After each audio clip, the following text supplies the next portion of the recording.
Start recording.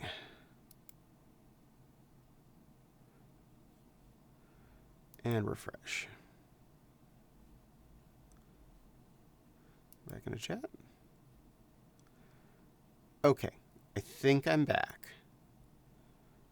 Alright, let's get VR Chat back open.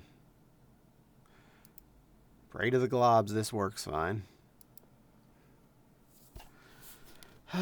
Sorry about that. Everything was going wrong. Like, I couldn't click on things. We will get back to the house. Oh, and it's being jittery. Oh my, is it jittery. Oh, this is not fun as it stands. My left hand's definitely still being hoinky. This is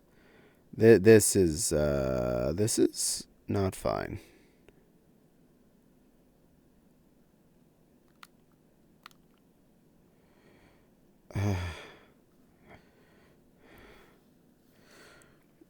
Oh my. No, what are you even? Don't. Boy, cutie catty. No, I'm not cutie. Ivy's cutie.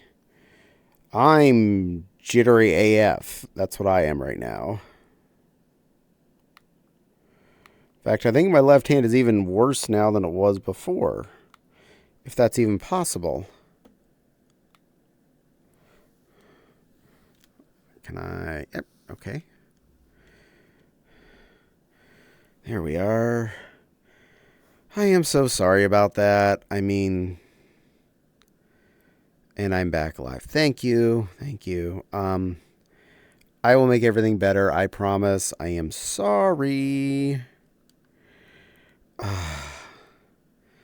Majumbles. Worlds. Search world. Sunset. So I can find that without much hassle. Farmhouse at sunset. There's the one. New instance. Invite plus. Join. Not your fault. I know, but still, I'm allowed to feel bad about this. That's part of the rules. As a streamer, I'm allowed to feel bad about everything.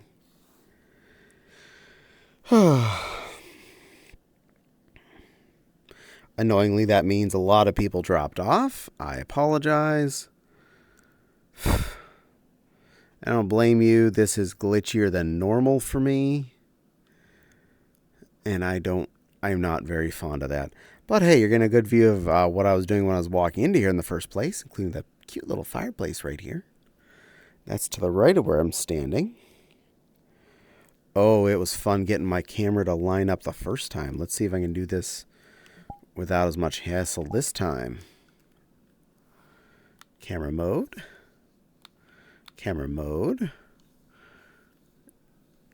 Try going out a little further. Camera mode. Stream. Behavior. Auto level. Flying.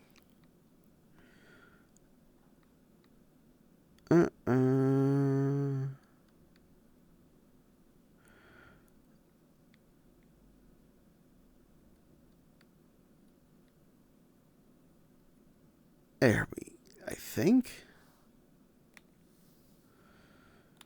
Can I click? What? What in the what now? No. Just no. Just no. What are you even? Where did the... How? I just want to turn off flying on the camera. Thank you. What are you having a spaz about? Back. Expressions. Quick actions. Like, is he fingers off? Does that make any difference?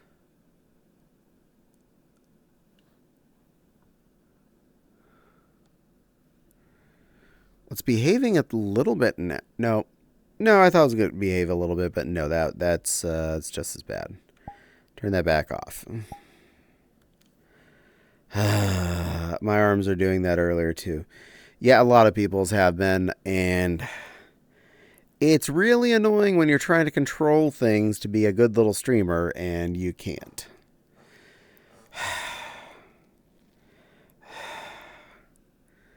Yeah, and I can feel how anybody that has full body tracking would be going effing nuts as every part of their body is misbehaving.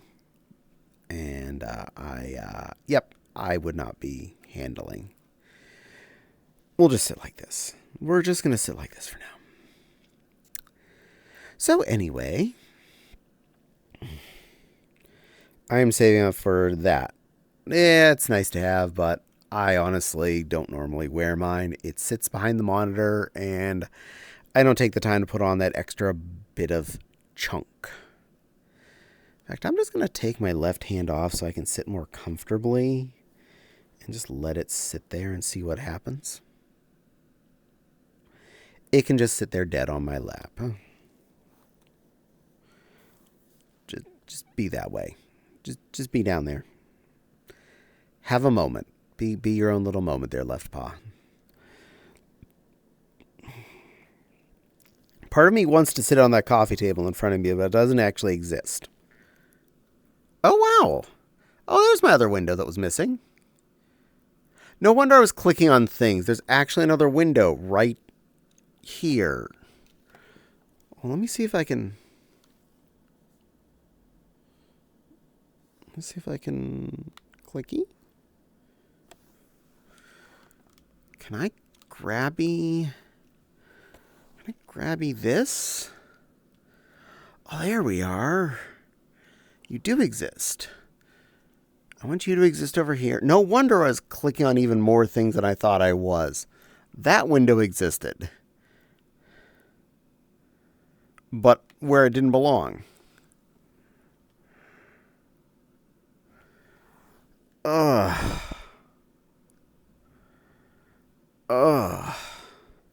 It's like I moved over here and I could see it.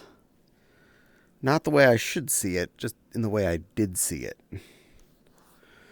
All right, let's turn that settings thing off so I stop trying to move my windows by accident. Should I turn that back on? I want to just hold still, left hand. I need to click on you. Not fast forward. Thank you. I don't know what that even does. Oh, don't you even. Just give me like 2 seconds of you be halfway behaving. Okay. We're going to deal. We are going to deal. So the upstairs of the house, I mentioned my original bedroom was at the top of the stairs. It was the smallest room in the entire house that was considered a room. My parents' bedroom was the middle size of the main upstairs bedrooms. And it was off the main hall. The initially only bathroom in the entire house was the over top of where the front door is, over the front hall. With a bathtub and toilet and sink, no shower. It was a lion-footed bathtub. With a non-plumbed overflow drain. So if you accidentally let the tub go up to where what you would think would be the overflow drain, yeah, that overflows directly onto the floor. So you can never make that bathtub to a adults full getting to soak and enjoy the tub because you're risking having a puddle on the floor and dad yelling at you. Slightly a bother. That has been replaced with a walk-in shower. The toilet has been moved. The sink is a different sink.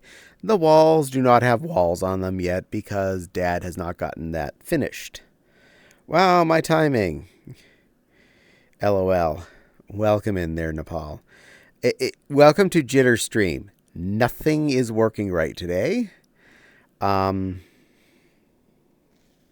I don't even want to invite people in just because it's frustrating enough for me to try and control my world, let alone dealing with other people being in it.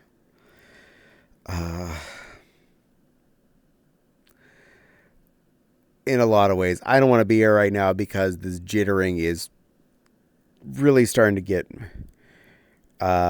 joined as you talked about a puddle on the floor. Nice. And Wild says hide in a pile. Yeah, there goes my left hand. It's going up party and my head is shaking.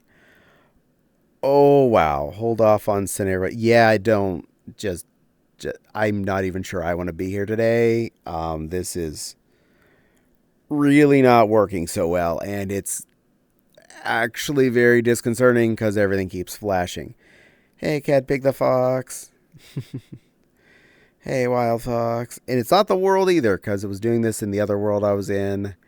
It's everything. So, yay. It's too much. We will understand. I know. So I had the smallest room at the top of the stairs. My parents' room off to the right when you came up the stairs. And the room I got mouth. Just don't do that. Next to the bathroom was what was initially my sister's room and became my room, the biggest of the bedrooms. One of the rooms that currently has no ceiling light, and I don't know if any of the wall outlets are working in that room either. Maybe one. But that room was over top of the living room.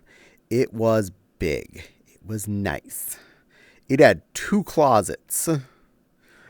Behind that, there was another room that was called the back room, which is the room over top of the library room downstairs in the addition.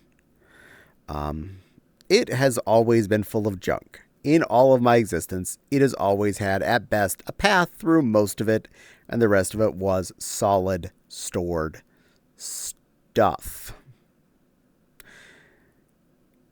I look forward to what we have to do with that once, my parents pass. I agree with Cat Pig. Thank you, Nepal. I appreciate.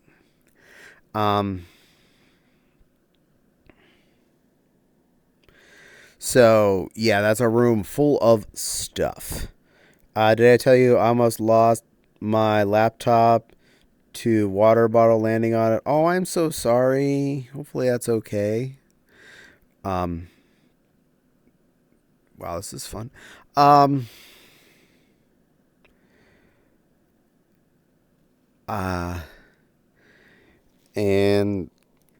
the upstairs back hall was basically a mirror of the downstairs one, except it's the top of the twisted flight of stairs. You enter from the side on the bottom, you come out on the side on the top, as opposed to it being either end being the straight end. Above the stairs, there was a little cabinet that was built into the airspace, which my parents used to be where they stored sheets and stuff. I dropped my bob bar on it and started working again. Phone. Cool. I'm glad you dropped your phone on it. I suppose that's not a bad thing. Also, for everyone that notices my whole head looks like it's shaking, think about that. That means everything I'm seeing is doing that too. This is really frustrating because I'm trying to read words, and mistyped words are even more fun because then I have to try and figure out what a word is as I'm reading it. Yeah, this is uncomfortable.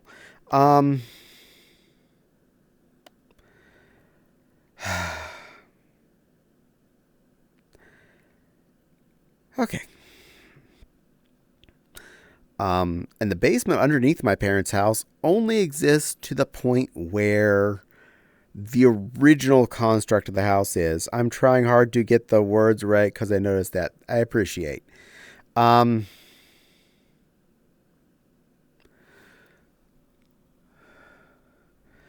So the basement was only underneath the main part of the house, not the addition. The attic, on the other hand, I believe is the extent of the entire house, which is kind of neat because it is weird up there. It's unfinished. It's one of those ones where you have to use the ladder to push the panel out of the way to get up to the attic, where Dad has a couple of boards for staking stuff on up there.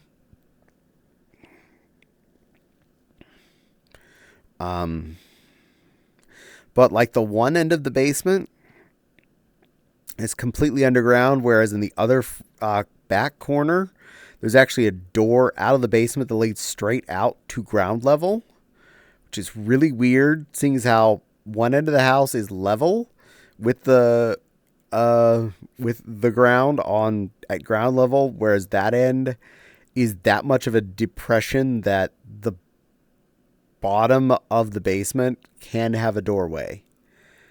Kind of wonky.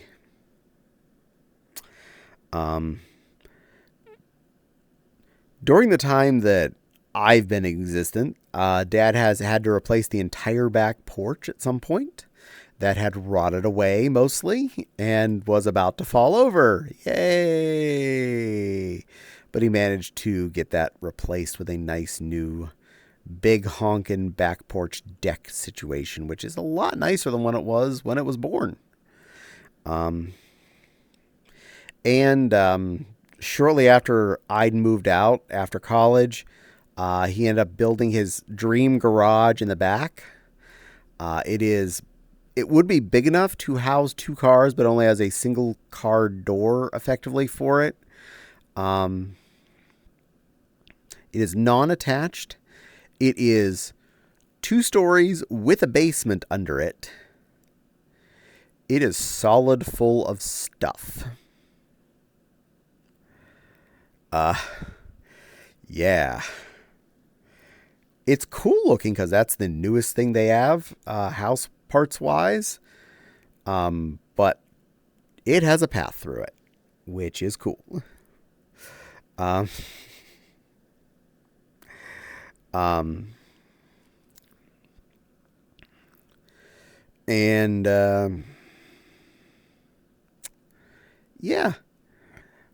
The front porch, I know they had Dad repainted both of the front awnings. They were never had to be replaced, fortunately. Most of the windows have been replaced in that house. Most. Which is good, because now they're all double pane windows. All the ones have been replaced. And ever since I can remember, there has been a project Dad has been going to do to the front of the house. He was going to put a nice big bay window in the living room, out looking into the front yard / front of the house in general. That big bay window he picked up on sale or something at work has been sitting in the library downstairs, just sitting there. It's been a long time since I've graduated high school and left home. So you can consider that that's been at least in that position for a lot of years. I don't expect it's ever getting put in by Dad. He old now. He like either 79 or 80 at this point. I can't remember. I think he's 80 now. Pretty sure. That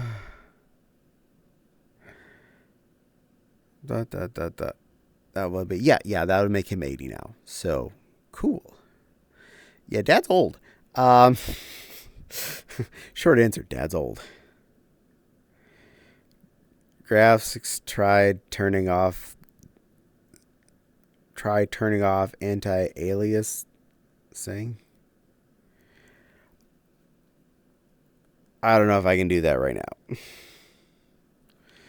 I honestly don't know if I can. And I say that in real world settings. Biggies. Graphics. Anti-aliasing ×2. disabled. All right. Anti-aliasing is off.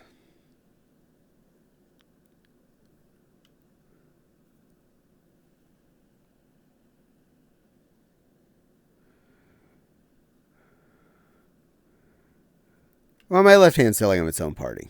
Good for it. It's just doing what it wants to do today. Oh, for the head shaking. Well, things are behaving a little bit. I don't know if that changed anything, but, well, I'll leave that off for right now anyway. Yeah. Still don't know how long I'm going to be able to do this. This is really, really exciting. You also don't have OBS running probably trying to stream, so that takes up a lot of fun. Also, computer was off all day, so I can't even blame it on being overheated before this stream started.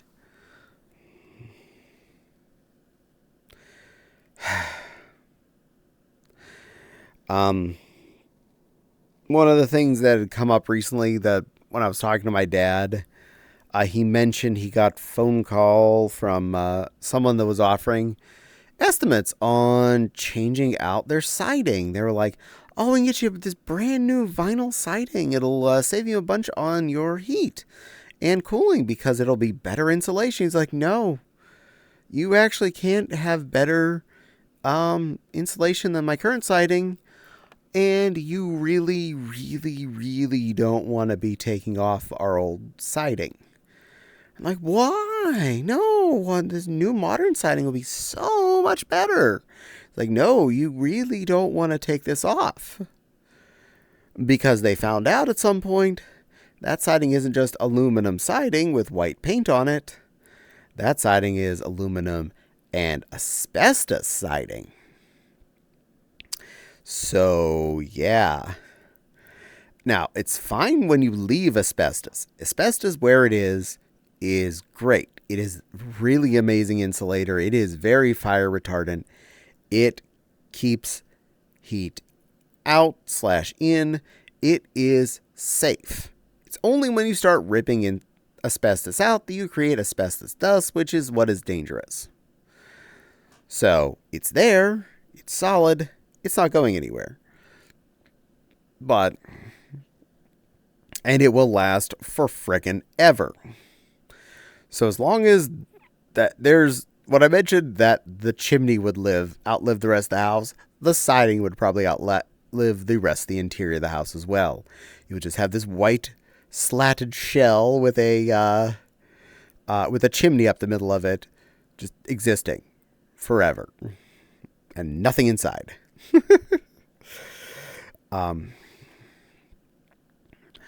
So yeah, that's a fun little bit of knowledge I learned about my parents' house. So cool. Asbestos wall. Amazing.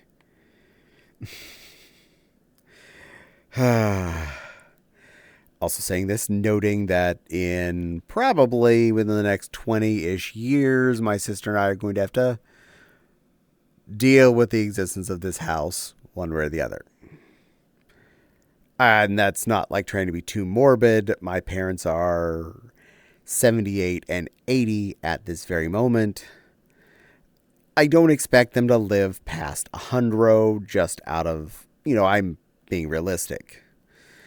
Not that I don't love my parents. I love them. I am just, thinking ahead here as much as I possibly can. You have to hire professionals to remove there's no removing that asbestos. That is the walls of this gigantic house.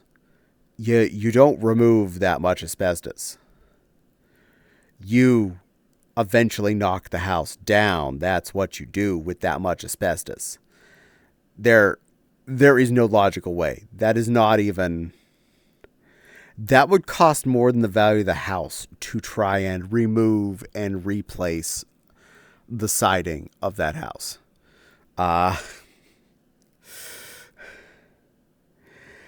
And for the record, Dad is professionals. That's his job is carpenter. His job was building and repairing houses most of the time. So yeah, if it was a doable thing, he'd have doed it. He'd have doed it 20, 30 years ago. I didn't realize it was that much. Oh yeah, it's the entire exterior. The walls of this big ass house that is full of crap are all that. Yay for before we knew asbestos was bad and we just walled up the entirety of that house with it. Yay. Oh. And part of this did lead on to another thought that I had recently, and that has to do with, dear God, hand, could you just I'm putting you on the floor. I just don't have a left hand right now. It lives on the floor for the moment.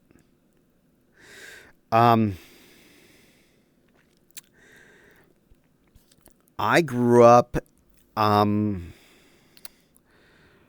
a house raised by parents who were raised by people who had to live through the Great Depression. So, their parents taught them and us, my sister and I, about having food on hand, about being prepared. Not because you're expecting that a Great Depression is going to happen again necessarily, but it's always good to just be ready. And that's what we basically took from it. Having food on hand, not just for today and tomorrow, but having enough food on hand for some snack you might want later, or in case you didn't feel like going to the grocery store next week, or in case you got sick. It's good to be prepared, to be ready. And many of you are like, oh yeah, we're prepared people. And I'm like, yeah, I get looks when people see our food storage and go, are you like prepared for the next 6 months?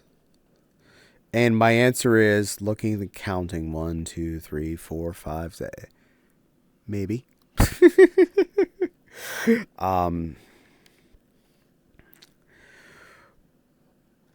Whenever Fopsy and I got together, we slowly, after getting our first apartment together, we slowly started having more of a prepared pantry for long term.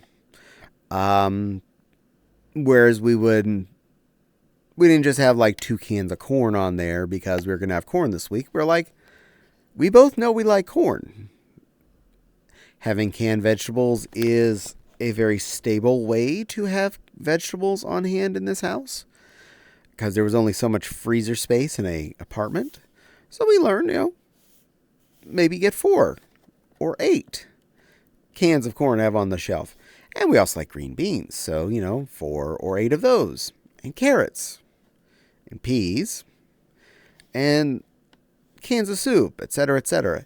And this started going on, and we slowly had built up storage at the apartment.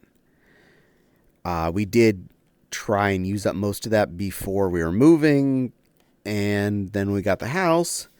We again started up making a stockpile, slowly but surely, of in our in stairwell pantry of foodstuffs that are long-term shelf stable. Canned vegetables, pasta, stuff like that. Soups. Well, hello, Digox DX. Thank you for joining us, and thank you for chatting. We're having fun that VR Chat is being special, and my left hand is currently sitting on the floor because it was shaking too much, so I have one hand right now. The other one is down there. Even though I'm like, both hands are actually up right now, one does not have a controller because it was flashing too much. And having put it down, my everything else stopped flashing a lot, so I'm just going to leave it down there for right now. We're just going to be okay that my left hand is sitting on the floor.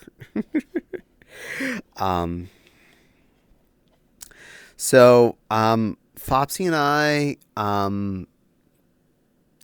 got more improved pantry situation here in this house. It was a much bigger space than we had in the apartment. Pantry was already, and we improved on that. We ended up setting up some metal shelves in the. I'll be lurking, playing. Well, good luck. Hopefully yours behaves. We set up some metal shelving in the garage inside the, right inside the doorway, to move all the canned goods and anything that was not as super temperature issued and or moisture related issue, because, well, garage door opens every time I take the car out. So all the cans moved out there, spaghetti sauce, most of that fun stuff. And I have since improved how much stuff is stored out there. There's now a lot more canned goods, and therefore all the inside pantry became even more stored items of the dry variant. And another little bonus,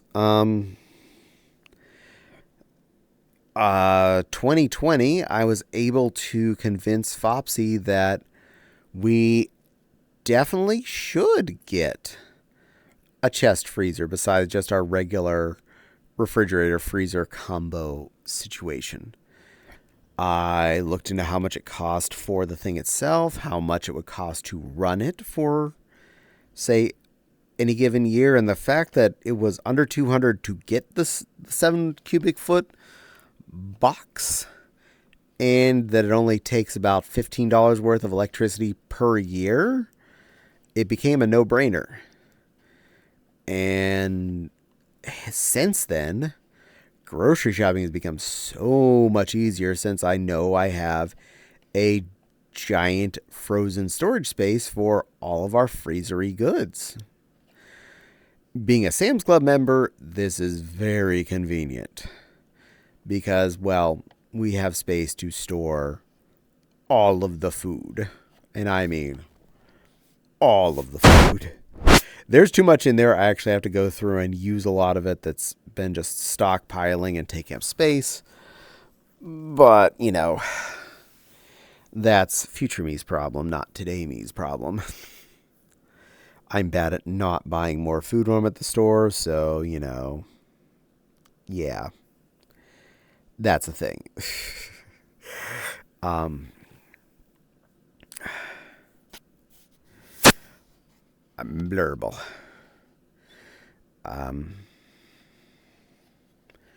But it's weird when I look at a lot of my friends who I often see ones that don't even necessarily have food for all of this week in their fridge, pantry, freezer.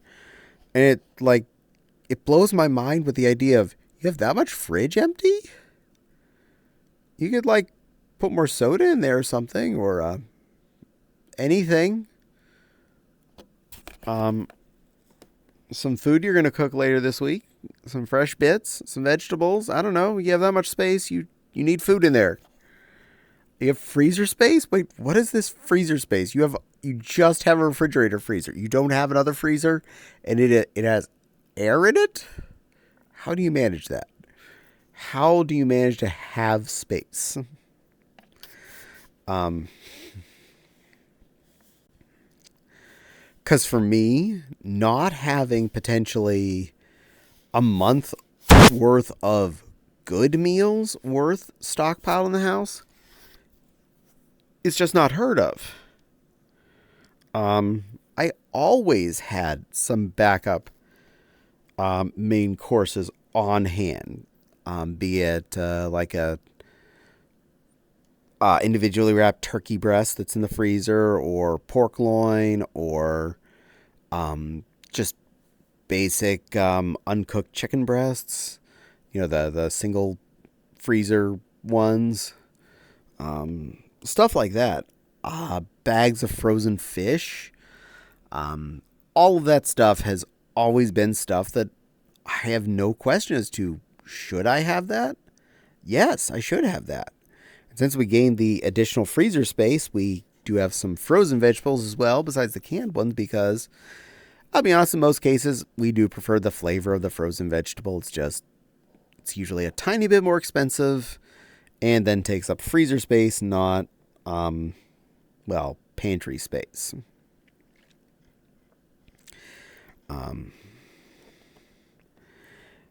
And I look at a joke from Perfect Strangers from back when I was a kid.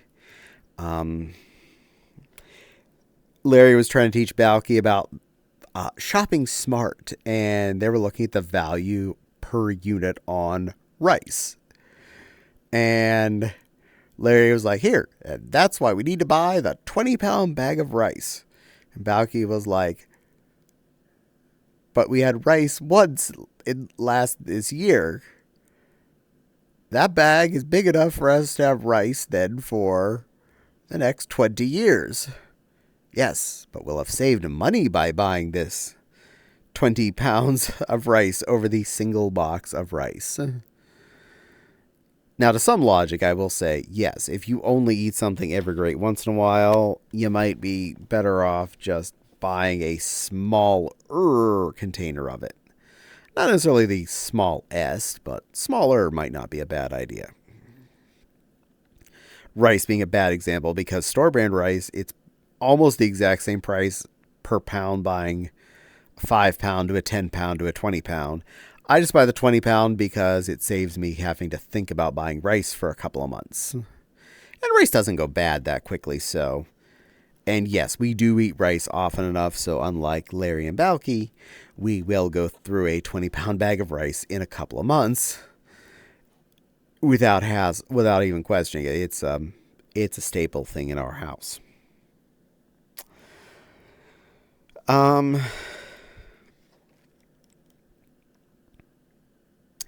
Meow. And the ads are starting. So I find it interesting that we are what I would consider just basic prepared. I don't consider us really hoarders, because everything I bought, more than what we're just going to use over the next week or two, is stuff we will use over the next month or two. And it doesn't hurt to buy it a little ahead of time, especially with the way that Walmart is with a lot of our great value staples. I'm not kidding. There have been months in a row where they're just randomly out of corn. Or randomly out of linguine. They'll have other stuff. There'll still be like green beans and carrots. And there'll be thin spaghetti, thick spaghetti, fettuccine. But you'll be out of corn and linguine randomly. And linguine is our favorite noodle. They have a spaghetti type stuff. And we like all the vegetables, so I'd be just grumpy that I didn't have all my variety. Corn's one of the more important ones, of course, because it's corn. Corn's good. So for me, I don't see a big deal with the fact that in our pantry we have 16 cans of several of the main staple vegetables. Specifically, we have corn, green beans, and carrots, double row, double stack, 4 by 4 by 2. So 4 deep, 2 tall, 2 wide. And I tend to restock that way. I don't every week, oh no, we used a can of corn, I have to buy corn. I'll wait till we're down like 4 or something, and I'll buy 4 corn and replenish the fact there's any corn down. Hi, Emmy. Nepal snuggles up on Nepal plush. His head and sleep. Oh, how cute. In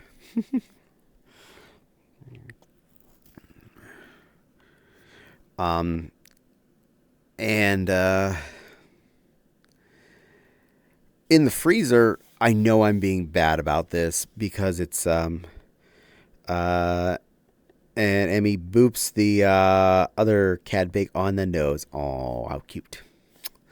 The freezer, I need to be a little bit more organized in. I lose track of what is in there. I am sure there are plenty of things that need to be eaten up.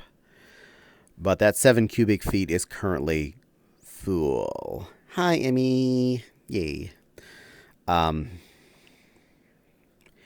You say hi to all these other people, Emmy, but you won't say hi to me. What am I, chopped lion liver? Other cat, big boops, Emily. Yay. Yay, my boop command actually works. Unlike my shout out command.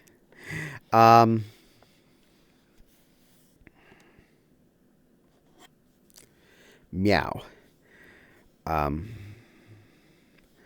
But, like, I know there's probably several bags of French fries and pre-cooked chicken down in the bottom of the freezer. I just need to dig it all back out again, figure out where things are, restack it neatly, and actually manage to use some of these things instead of buying more and putting them on top. And then thinking all we have left are these items, in which case we actually have a lot of other items under there that just as much are in need of being eaten. Kind of a hassle. Also lazy. Also takes a heck of a lot of effort to empty out 7 cubic feet of frozen items, sort through them, and then restack them and hope they all fit back in. Because you don't have a guarantee of that. I do know that it probably would fit better because last time I dug to get something, I realized there were air pockets because of how some boxed items were sitting, and then bagged items were not filling in those spaces. It was special. Okay, I'm going to give this another shot. It's been off for a little bit. I'm going to turn my left hand back on. Let's see if it's going to do anything good or bad.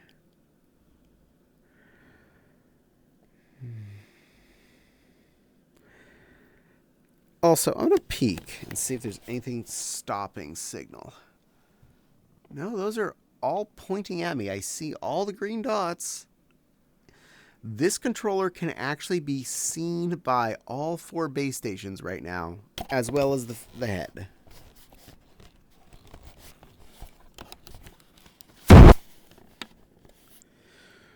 So theoretically, tracking should be good. It just isn't perfect. Yeah, I'm definitely not feeling like breaking out the full body tracking anytime soon. Not in the mood to deal with that. Also, that means it's probably trying to randomly click on things. I love you, left hand. You're just special.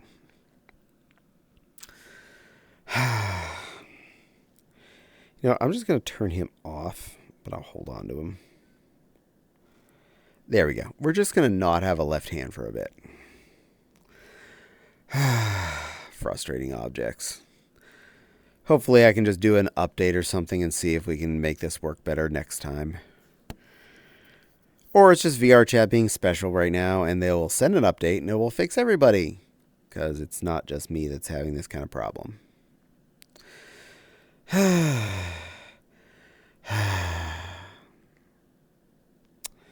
Mao. Anywho. Yeah, it's, I find it very reassuring knowing that I have food in the house in case I can't get to the store. In case the car breaks down. In case I get sick with, say, like COVID and shouldn't go to the store for a little bit. In case anything weird that happens that would restrict my ability to get food into the house. I like to know that I'm prepared. Now, I'm not setting up for, like, the zombie apocalypse or the crash of the United States market. 2 things that could possibly happen at a given time, but I don't expect anytime soon.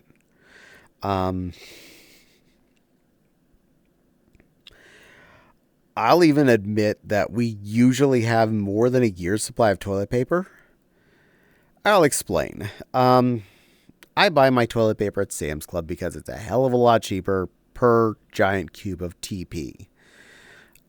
We buy Charmin, red package. not blue package, red package. And I make sure we have at least one full cube of toilet paper for the two of us in the garage at any given time. At the moment that the second cube is almost empty, then I go and buy another one.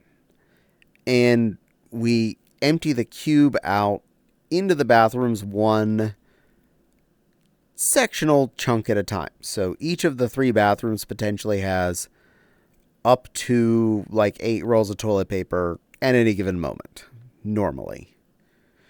And then we have those one full cube and one partial cube of toilet paper. I am pretty sure we can go over a year with a single cube of toilet paper. Do I need to buy another cube of toilet paper the moment we are out of one? No, but it's an easy math item for me to work with. We are out of toilet paper in one unit, must replace, replenish, and then we are back to at least a full unit. Paper towels, we do run through those per cube faster. But that's only because of the nature of those items and how many things we use them for. But I buy the 15-roll Sam's Club pack. I usually have one unopened pack and then the open pack. Part of that also comes down to they don't always have these items in stock. Like they'll run out of red toilet paper for some reason, or they don't have the store brand paper towels for a couple of weeks. Annoying, but happens. And it's good to know that I have another 15-roll supply of paper towels when the primary cube runs out. I have a dance leotard, but need to replace my white dance tights. Oh, well, I hope you can get some new ones soon. Actually noticed that my my only white pair of tights is starting to get runners up on it, so I need to replace them soon. I do have some pink ones and some mulberry ones and some yellow ones for other reasons, but my only one pair of white ones is kind of wearing out, so that needs replaced too. I'm sorry. Hopefully you get a pair soon. Oh, my left hand just turned itself off again on its own. No, I turned that off. Never mind. I remember that. Drive my own self crazy. Leotards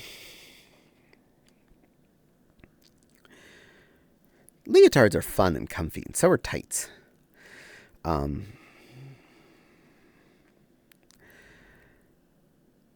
I did get a nifty thing as a Christmas present. It just got in my paws over the weekend. It was, don't laugh, a 5-port gigabit switch. Why do I care that I got a 5-port switch? Well, simple. After we got gigabit internet in this house, I started replacing a lot of the 10100 stuff with gigabit. And because I wanted to have the maximum speed of internet at my gaming rig, because I was not directly off the main router. Fopsy was, so she immediately had gigabit speed at her desk.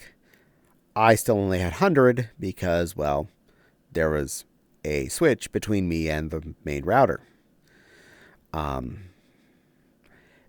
A quick like $10 router switch up that fixed that. And I then was like, yay, I have speed. But then I tried to move files over to the file server in the living room. That was off yet another 10100 switch, meaning it's 100 megabits max. And I was like, oh my God, the speed sucks. So I replaced that one.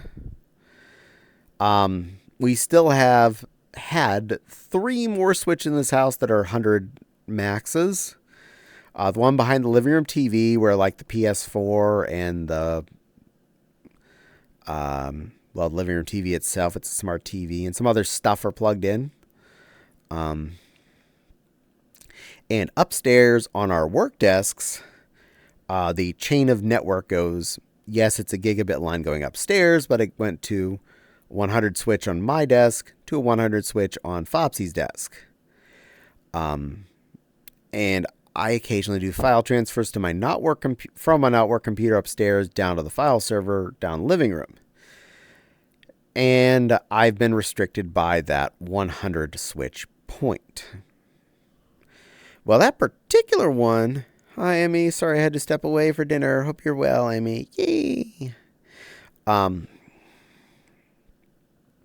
So the switch that got replaced was the one on my work desk, which is the first of the chain upstairs. So now my non-work computer, I have better file transfer from there down to the file server. And I did speed test on it on Sunday and verified, yes, I was getting close to the max speed on internet. I think I tested like 890 by 890 on our gigabit line. I'm like, yeah, this is 2 switches downwind of the main router, and probably a total of 100 feet of cable. Nice. Yay. So I'm accepting that, and it's not like nothing was turned on at the time. Both our gaming rigs downstairs were on. I was watching 2 people on Twitch on mine, and probably we were both watching stuff on YouTube, etc., etc. There was nothing going on in the network when I did that speed test. So 890 by 890 ain't bad.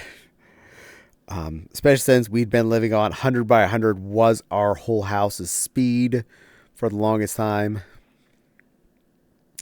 And when I did a file transfer from that computer down to the file server today, I was like, oh my God, the bar just went zoop, left to right, fill her up.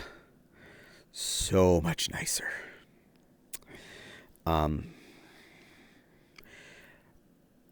For all of you who think that wireless is the bee's knees, yeah, once you have actual gigabit wired from point to point, it makes such a difference. And the fact that we actually have synchronous 1 by 1, whereas most people only see one down and like a couple hundred up at best. Goodbye, other cat pig. Have a good rest of your night. It is neat to have the full 1 by 1, especially for things like streaming, where I have like nothing about my internet speed is going to slow down my stream. I am at optimal situation. This is also really good if either me or Fopsy is hosting a game that's like multiplayer online that you don't have a server for. You host on one of the local computers and it goes elsewise. Oh, I love having symmetric half gig. Yeah, isn't it nice? Oh, so much zoom. And shortly after I was replacing, say, the switch next to my desk here is when we rebuilt our desktop computers, our gaming rigs. Now, I'm not going to change hardware on the router, the switches again just for this, since there's only 2 computers in the house that do it. But both of our new computers don't have gigabit Ethernet cards.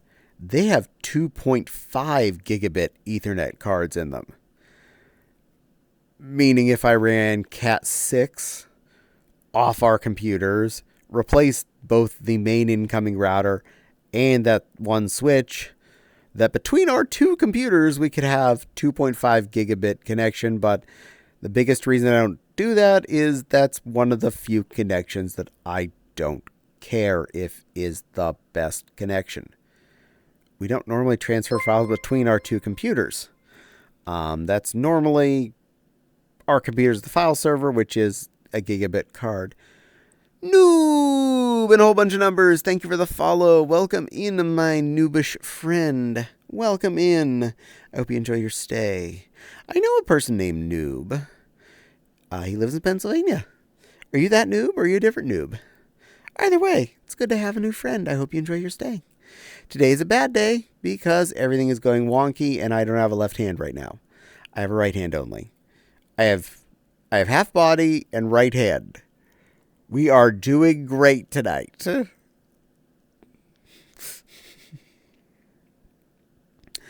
But as someone who now regularly uses a file server to store a lot of our home local files.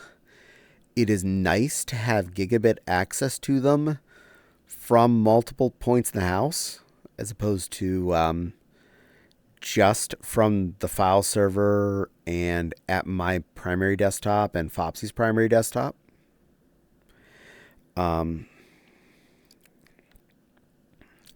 I intend to replace the other two switches in the very near future. I only didn't do it naturally because, well, I put them on my Christmas wish list, and I was like, if someone gets me one of these, that saves me having to deal with that. And even if just one of them gets replaced, I'm not like brand specific. I just want unmanaged gigabit switches. That's it. That's all I care. Transfer rate, unmanaged, good enough. It's fine. It's fine. So the TV one is less critical than the one on Fopsy's desk, but I don't think she would even notice a major change because she doesn't do a lot of file transferring from upstairs, just basic browsing. And for anyone that's already been on 100 by 100, your basic browse is not going to change too much by going to gigabit. And that's all that we really do upstairs, mostly. I do transfer files that I've been creating and or finding while at work down to the file server at different points in the day. So I actually have a reason to give a toot. She doesn't as much. So also replacing that switch would have been not as pointed because then it would still have hit the 100 on my desk and then been back to the same slope. So replacing chain, not pointlessly in the middle of the chain. Meow.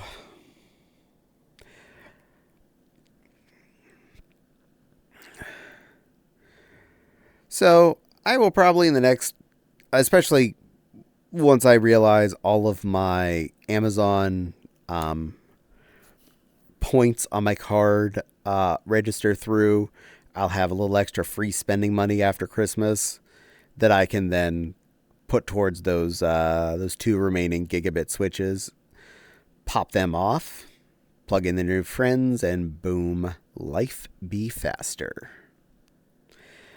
Should be an easy process. I mean, literally they only have what's plugged into them, and they each have like 4 items at best plugged in any given spot. Switch the cables out. Switch all the Ethernet cables, the new one. Switch the power cable, the new one. Boom. Everybody's happy. I think the one on my desk was the most annoying because one of the cables had a bit of a crimp to it. And the way the new switch is, it's upside down to the way the old one was. So it's kind of... I'm worrying it back down to the correct angle. Fortunately, it's not damaged cables, more just bent funny. And if I got super annoyed, I just chop the head off and put a new one on like 4 inches down. There's slack on that cable. It's not like it's not a tense cable. I made most of the wires in this house. There's only a few that are just out of the box just because they already were there and fit the lengths we needed. But I did make most of the gray cables throughout our house at this point. So I always leave a lot of slack when I run a cable line for in case something ever happens, you have to chop a head off and redo it. Or if an item ends up moving even slightly, you don't want it to be at just bare minimum. I always leave at least a little bit of a coil wherever I'm ending up. Fabulous. Hello, beautiful little shiny deer. I apologize. You're catching me at a really good day here. I'm currently half body and one-handed.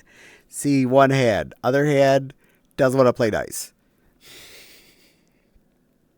How are you, beautiful little green deer?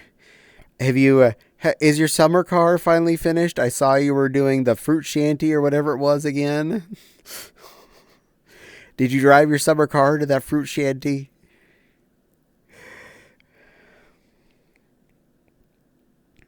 Shiny is a wonderful little streamer. You should give her a follow.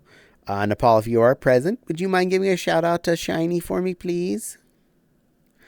I can't do much right now. I'm having trouble controlling anything. I didn't get a car license yet. Oh no, you can't even drive your My Summer car yet. So you're rebuilding the summer car in your one game, and you had to walk to your fruit shanty on the beach. Man, that's a life there. That's a life there, little dear. Legally can't. Legally. Oh.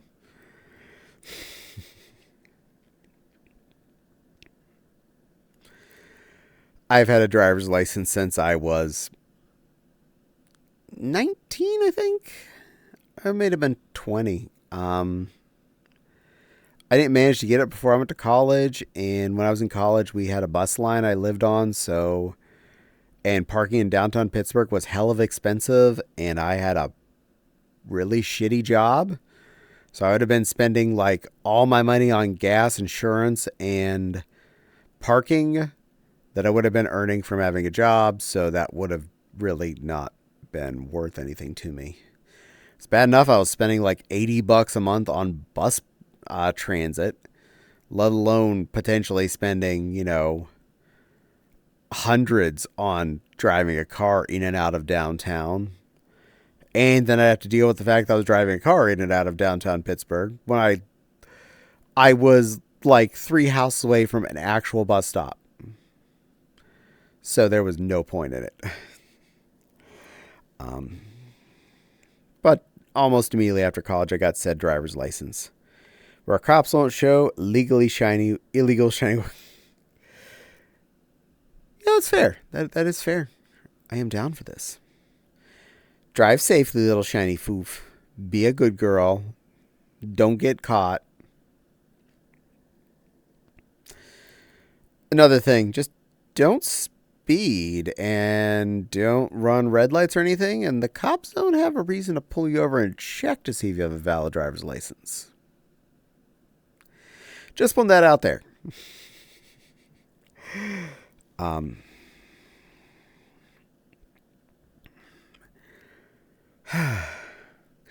did have to use my driver's license for something recently. I used it to get my account verified here on VR Chat. So I am now verified 18 plus, and it shows in my profile. Yay me. Good thing I have black tights I can wear under my white dance tights. Good. Well, that'll keep ya well, secure, and concealed.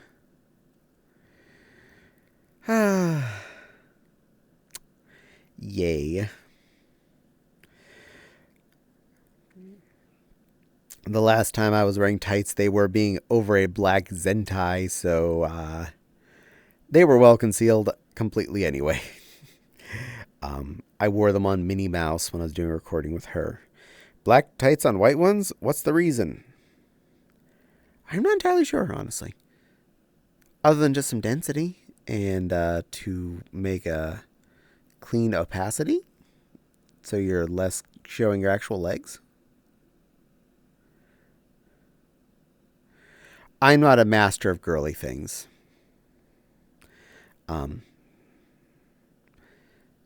Though I will say wearing more than one pair of tights at the same time feels really nice.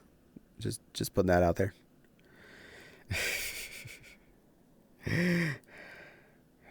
Clock check. Okay, 8:51.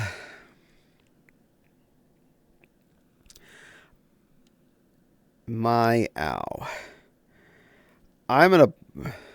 I usually 100 plus den tights, and it's mostly smart. Well, I'm not smart about stuff like this, so I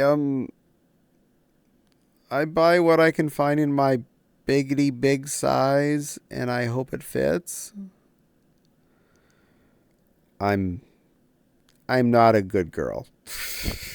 We'll put that out there. I'm not great at girl, but I do my best to be what I am and enjoy what I am.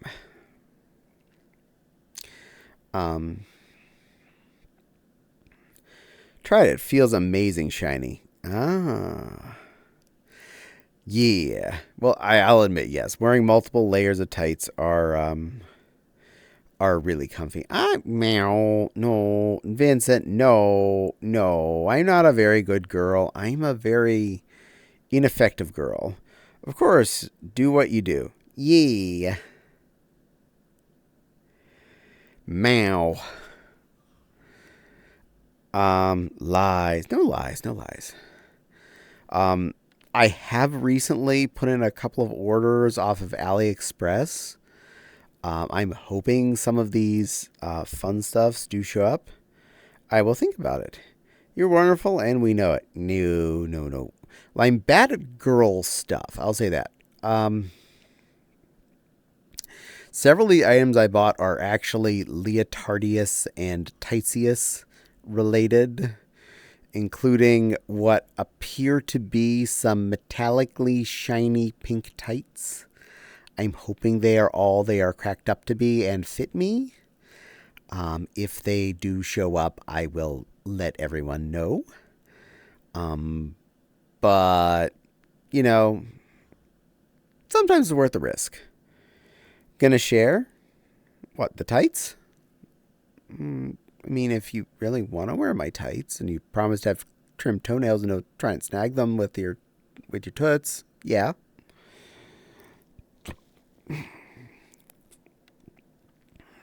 Also bought a few different types of leotard off of there that I'm hoping will all fit. And some Christmassy outfits that I found at a good price. So, yeah, some potentially nice, silly, pretty things are coming my way. Latex says to shiny black tights under white dance tights and a dance leotard. Huh.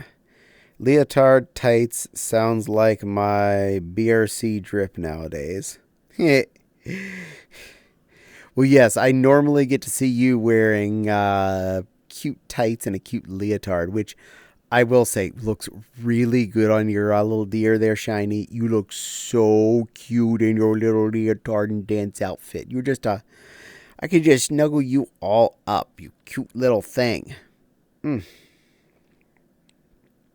And the evil ad started. How dare they?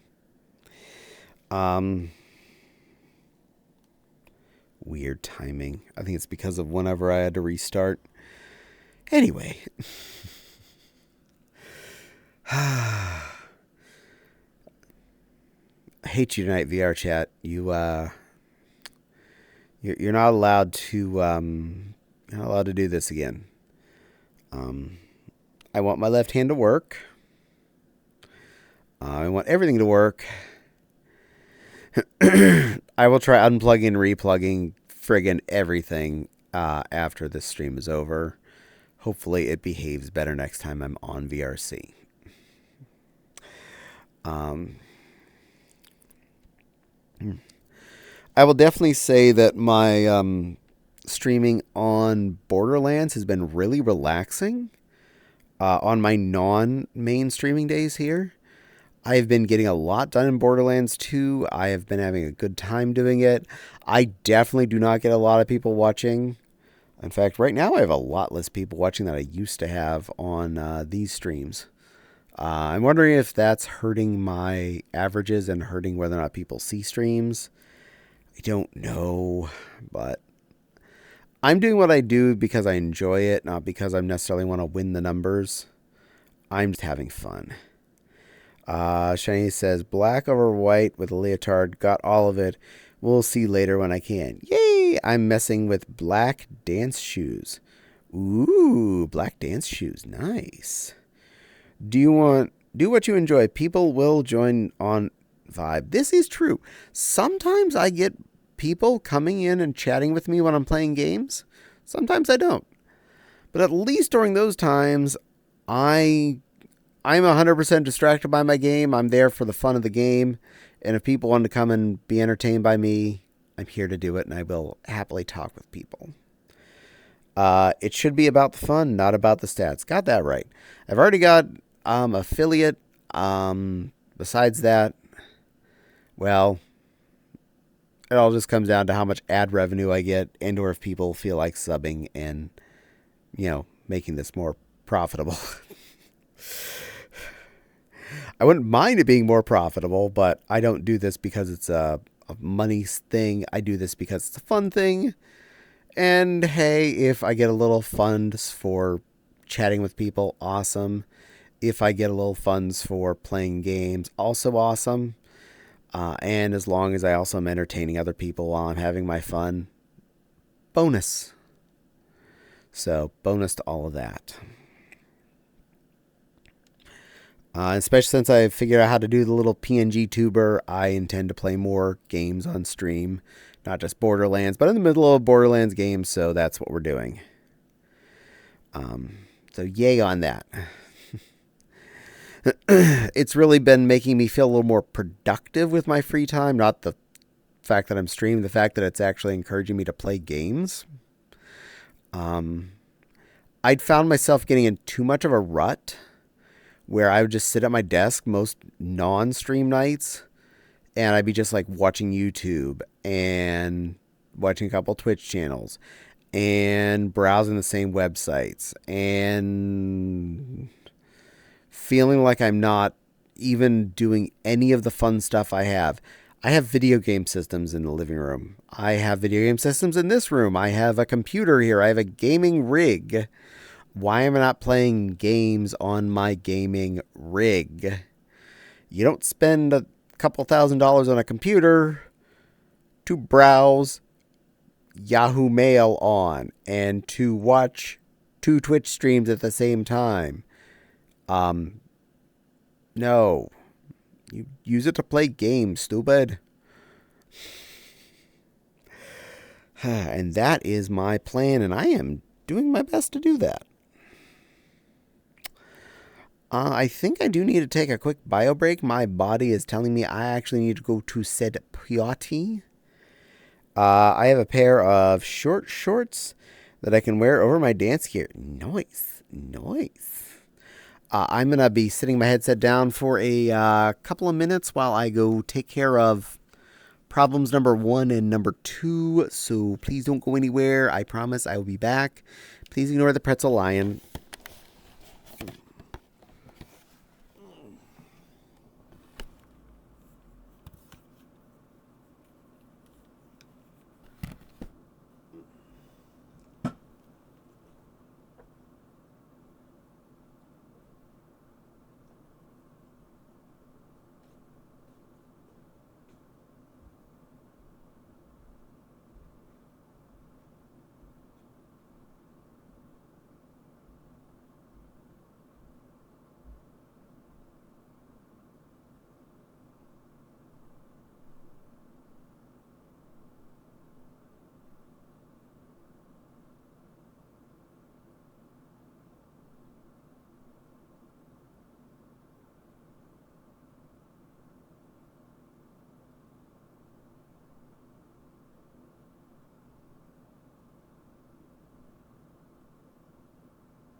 Why is that window on top?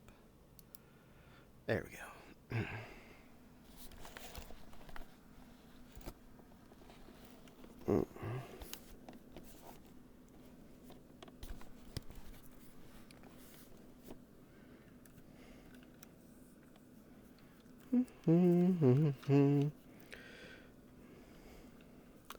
So I'm curious.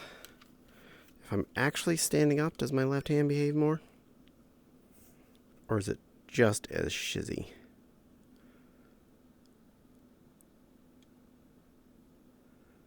It's having about the same situation. Hang on, everyone. I'm just getting myself reoriented. Boop. Actually, I need to use that one. Bing. There we go. I'm going to turn you back off again. Just turn off.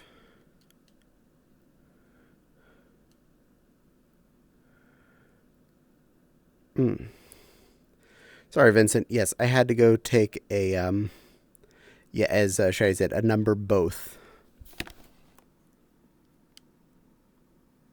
Turn off. Thank you. Go away, left hand. If you don't want to play nice, you don't get to play at all. I hope so. I just got back from making dinner. Yay! I mean, that's understandable. KK, just didn't catch what happened and wanted to make sure they were okay. Yep, I am. Woohoo! Line is back. All sense. This time, things will be different. This time, I can call you Princess. How do you, like those, pomegranates? You're a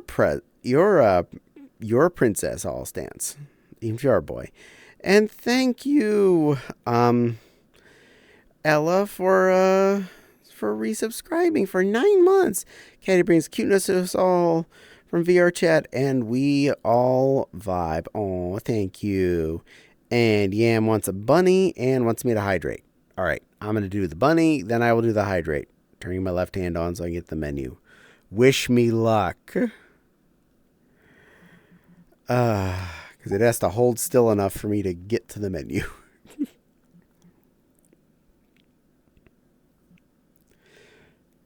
We'll be that bunny. I'll go with that. Change. There we go. Bunish. Dark bunish. Nah,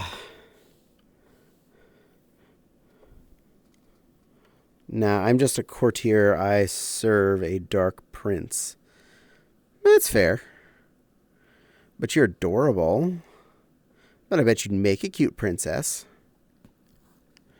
Cable back out of the way. I got caught up in it when I changed positions. When I went poo. And hydrate. I shall put some of this hydration back in me. I probably lost a lot of that in the fun I just enjoyed. There you are, water.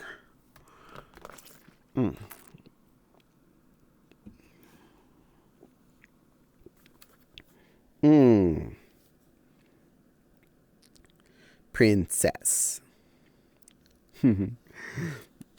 Yes. The rabbit for all stance. The rabbit designed specifically to make all stance melt. All stance is rabbit. Yeah, I am being the Alice Bunny. Currently the dark version because that's what I was the most in the mood for. I've been really hitting hard with her. But thank you for the avatar change there, Yam. I am enjoying that. I've been lying for the first much of this stream, so it doesn't hurt to bun it up a little bit. Princess Allistance. I agree, Ella. Princess Allistance. I mean, Shiny's a princess. She's a princess of the forest because she's a deer. That's how that works, by the way, Shiny. Deers is princesses and princesses of the forest. So that makes you a princess. I don't know if I like being a princess in fairness. That's fine. Okay, you can be a handsome prince. How's that? Be a very handsome prince bunny all stance. I'm back from the rest for the rest of the stream with Nom, so yay! Yay! Nah, I'm over princess stage. I'm too old. More like queen. Aunt or mummy. Mummy. Acceptable. Buns are peak. No bias here. Buns are really peak. I do love being bun. I also love being a lion too, so I mean there's that. So you get both with me. I go both ways. I like all the versions of Alice. And she is fun to be. I am Bunny. Yes, you are, All Stance. You are Bun, and you are fun. Rena is peak, too. Rena is a very peak item. Rena is beautiful. I love Rena. I love my Rena plushie when she's here. I'm not inviting anybody here today, not because I'm trying to be solo, but because everything's going wonky. I don't want to involve anyone else in my presence. Because I don't want to make any more mess. Oh, the joys. Prince Allstance, Bunny to the princess. Aww. Ella's a princess. You're a princess kitten creature. Latex to Shiny. Hi, Mom. LOL. Hey, Mum. Mum. Mom. Not Mom. The Doctor, and peasants.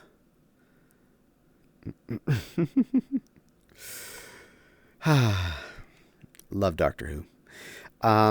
Yeah. Oh, I'm really hoping if I plug and unplug everything again after this stream that things behave better next time. And run any potential updates, because this has really, really been fun so far today. Having my left hand turned off means things work, but that also means I don't have access to my left hand, which is not good. Hello, my dear. I am indeed a princess. Yes, you are, Ella. So if Shiny is Mum, then Latex, that also means you're a princess. So, yay. More princesses.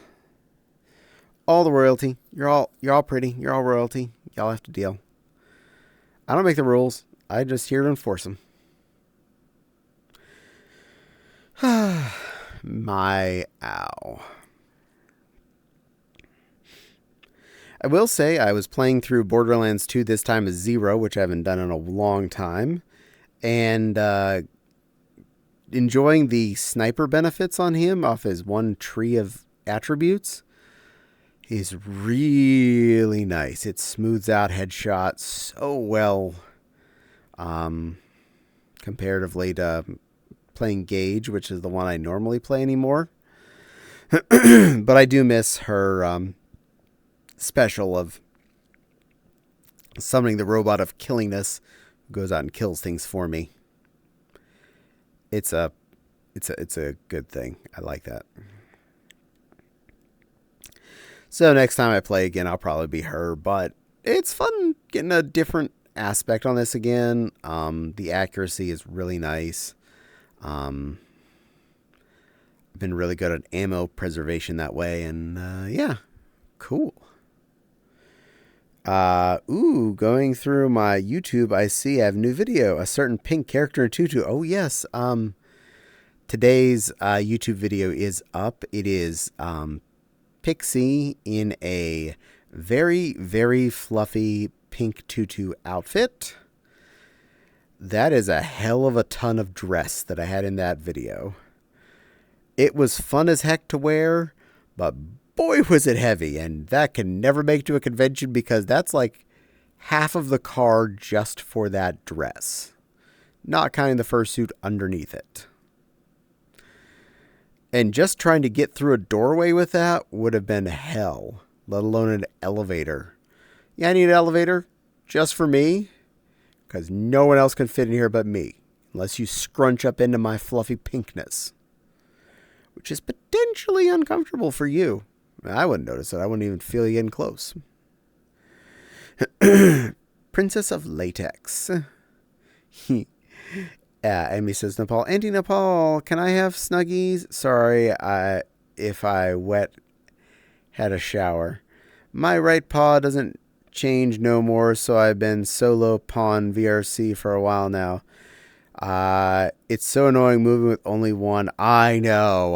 Right now I'm rightied. My lefters is my weird one. And the left one is the one that is basically in the middle of the room and has potential visibility of all 4 base stations. In fact, I took the headset off and I looked from where my left hand was while it was up and still flashing. I'm like, line of sight to that one, that one, that one, and that one. I am actually not blocking it at all from any of them. It just didn't. It just was not. It was not having it. And Nepal hugs on Emmy and smiles. While it says, "Yay, Pixie!" Yeah, it's a Pixie video. It was a pretty good one too. Very pink, very fluffy, very fun. Don't worry, I'm going to make sure all my critters get as much time as possible on my channel. I'm adding back Wednesdays as a regular video day again. So you got 3 days a week. Monday, Wednesday, and Friday from now on will be fursuit videos.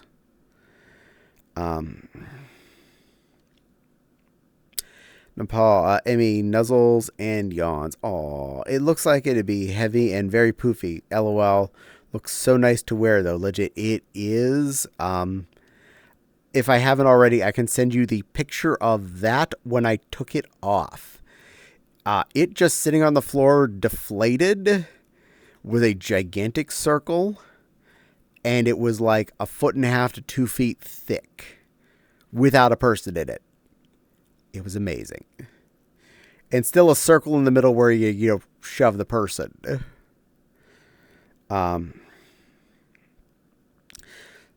Silver says, "Hi, Caddie. Hi, little Babkin. Good evening, little lady." And Emmy says, "Night, night, gang. Good night, little Eminem. You rest well." Emmy's booping wild. Nepal's putting up the YouTube channel. So if anyone else wants to watch any of my lovely fursuit videos, there's access at that website. 3 times a week, new fursuit videos, and I hope you enjoy. Usually around 10 minutes-ish, so you have a good chance to see a fursuit and an outfit and hear about it a little bit. Yay! And for all my Minnie Mouse fans, which seems to be the videos that get the most views, there are actually 4 in the box ready to be added to the upload list amongst everything else already. So more Minnie Mouse coming in your future for all of my Minnie Mouse lovers. Vincent says, "Good night to Eminem," and Wild goes, "Meep," as they get booped by the little Eminem.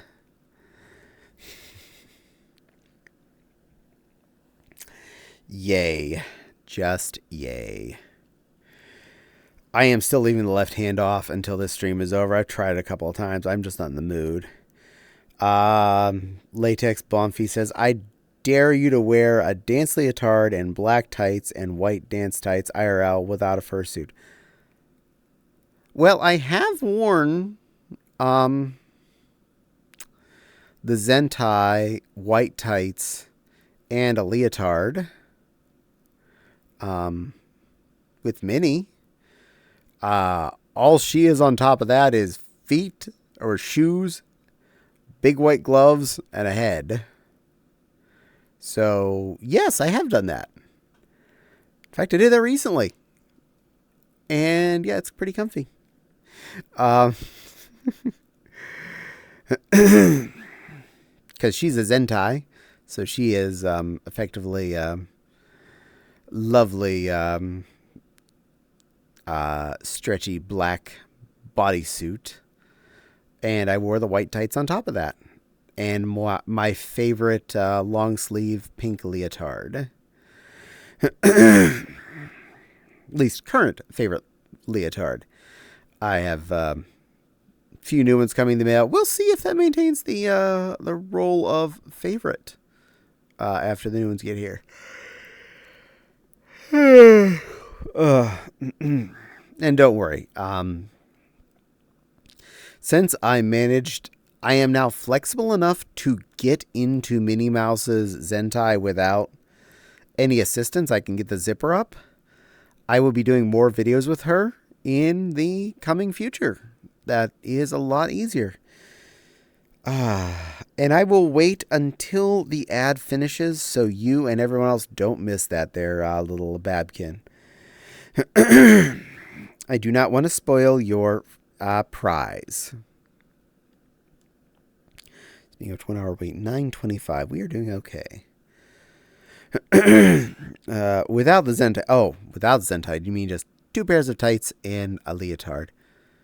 I could try that.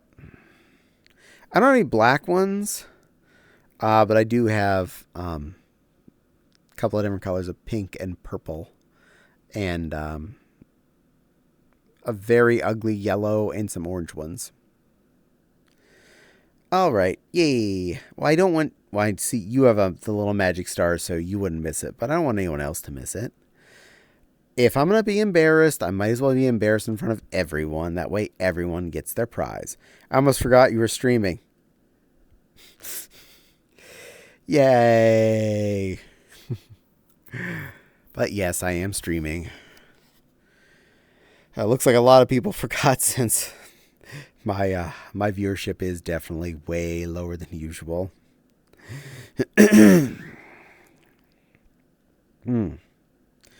But such is life, such is life. I don't know, maybe I'm getting less interesting over the years, but I do what I do. And the ad is over. All right, you get your request there, Little Silver. At the moment, due to the current avatar change, I am a teacup bunny. I am a little itty-bitty teacup bunny, Silver, to sit on your Babkiny desk and pop up out of your teacup and say, hello, cute little Babkin baby girl. I am your teacup bunny here to make you smile and dance about and be entertaining. Hello, little Babkin. I am your teacup bunny. Teacup bunny I is. There we go. Hopefully that works. Might not want to miss the pretty cake. Aww. But did you get me before the avatar change? I was actually my kitty from the first half of the stream. And then Yam wanted a bunny, so that's why I became Bunny. Greetings, Caddie. Greetings, Big Armor Man Axe. How are you doing, my alicious, lovely man? Are you feeling all armory and shiny tonight? And little Silver's looking all cozy there from that moat. That looked like a cozy Connie. Yay, cozy Connie. I've had more and more friends that were mods for different streamers or just watched a lot of streams that I do that became streamers recently. That's kind of fun. It's good to have more blood in the game. I hope everyone that's getting out there is enjoying themselves and having a good time being streamers, not just watching and or participating with them in moderation sense.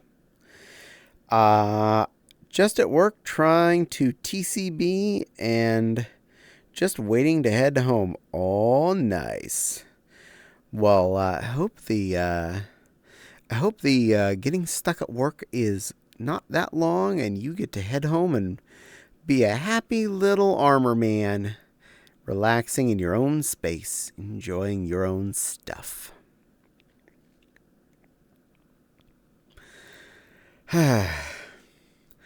I'll admit, I do work from home, so I don't have to drive anywhere or do any real commuting besides 20 feet from the bedroom to the workroom. But it still sucks when I am the only one of my friends that's stuck working on holidays. I end up getting stuck working most of the holidays out of the year, whereas most of my team gets them off. Because I apparently am the least squeaky wheel when it comes to this stuff. Yeah. So, weird thing to think about. I'm upstairs in my workroom. Fopsy had it off on Christmas and on New Year's. Trying to find a niche to stream in can be an interesting path, or what it can be. I started off by doing fursuit gaming streaming, and then I finally got full VR setup and was then able to do this. And people seem to like talking to me more than they like watching me play games in fursuit. So this is what became the thing. And then the fursuit gaming went away, and now gaming came back again. So sometimes your niche keeps changing.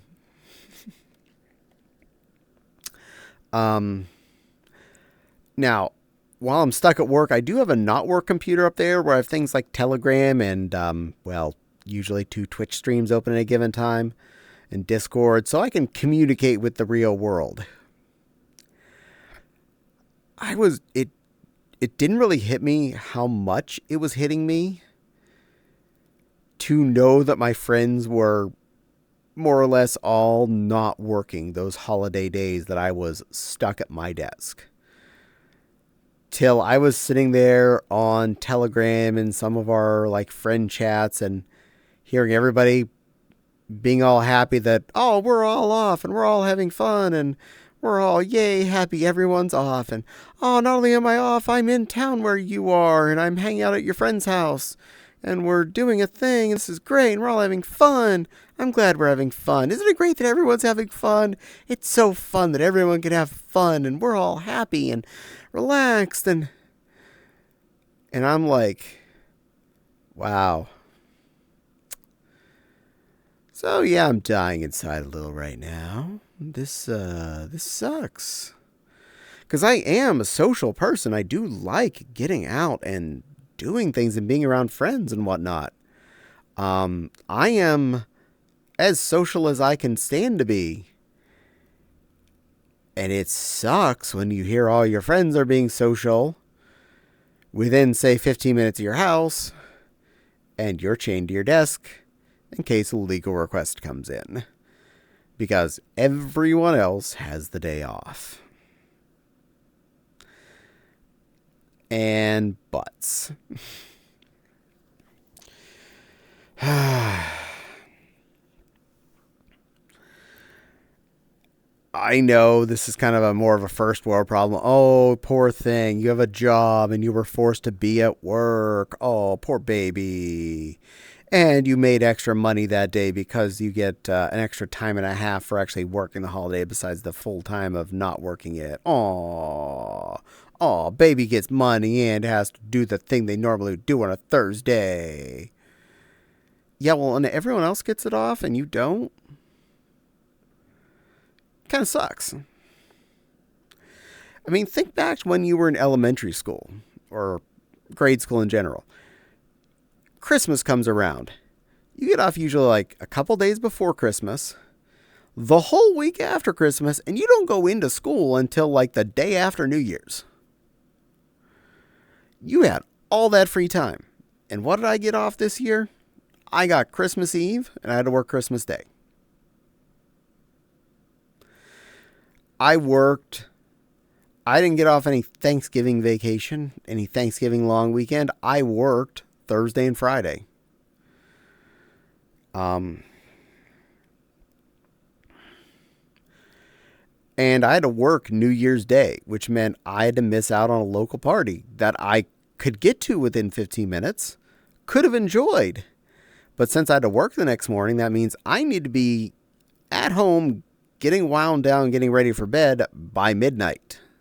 That kind of spoils the whole being out for a New Year's Eve party if you got to leave before midnight.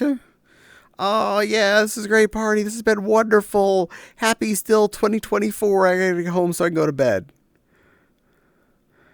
I mean, yeah, I was already at work today, so I'm already exhausted. And I didn't get here till, 7 o'clock. And I got to go home by 11:45 at the latest. And y'all are going to, get to actually do the celebrating in about 15 minutes. But fun. Hope y'all have a great time. Obviously, I can't drink anything because I have to drive home because I have to work in the morning.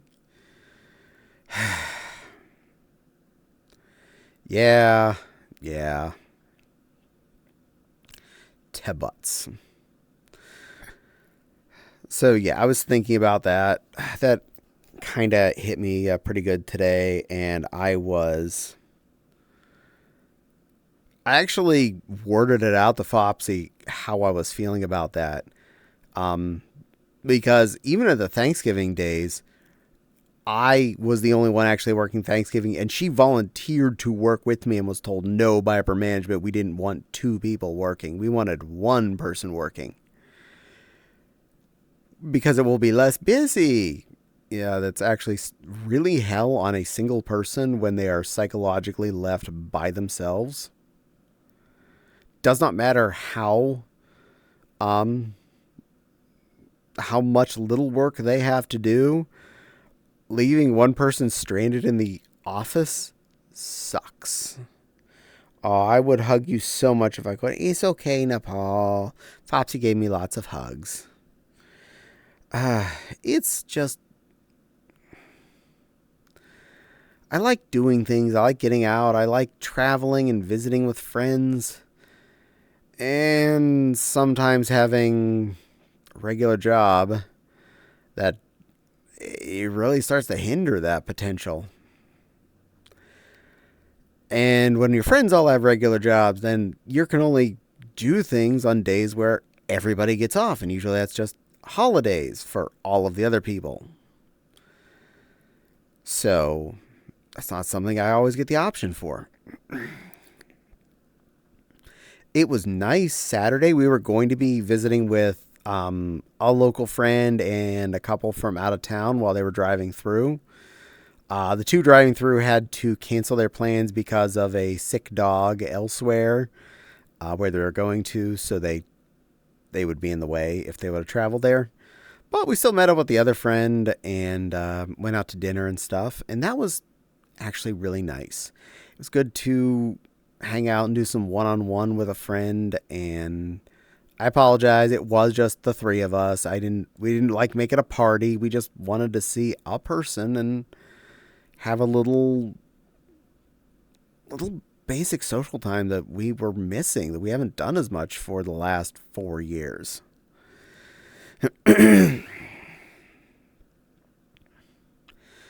So at least we got to do that.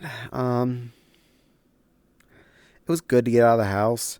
Heck, this coming weekend, we actually have plans with another friend to get out of the house and spend time with them. Someone we saw at MFF and had intended to go out the weekend after MFF if we didn't all get colds. We're finally getting to do that and go to the mall. So that little Vixen kit is going to be picked up on Saturday afternoon. We're going to go browse the mall. She's going to figure out how much fun new fancy noises the car makes since the struts were fixed. Hopefully it doesn't scare her. But I promise the car is safe. It just makes a really lot of fun new noises that are actually okay. Y'all deserve more social stuff. I agree. I know. I remember when I started this job, there was a lot of times where I got 4x10 schedules, and I would just go places for a 3-day weekend.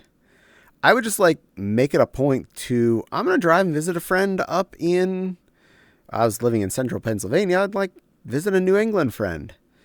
Drive up there and hang out for 3 days or 2.5 days and drive home. Or visit a friend in New York City or someone in Pittsburgh or Ohio or Baltimore or something. It was nice to just feel like I had an excuse to leave. Also, since I didn't know as many people local, I had to drive that far to visit friends. I now have a lot of local friends, as well as semi-local to extremely not local to et cetera, et cetera. It's amazing how many more friends I have where I live now than where I did then. Cuddle Shy sneaks in to give a Garbingle head pats for the Garbingle. Oh, thank you, Anti-Garbingle Shy. It's good to see you. Nepal, if you're around, could you give a shout out for Miss Cuddle Shy, please? I would appreciate that.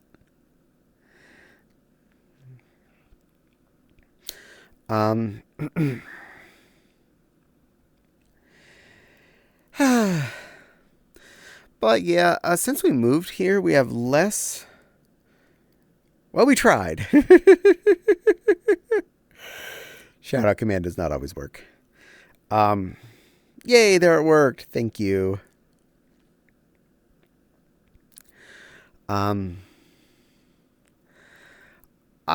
do kind of miss when I was younger and had a lot more stamina for stuff like that. I did love that I would take 3-hour or 5-hour drives to visit friends and stay there for a day or so and drive home, sleep on a couch,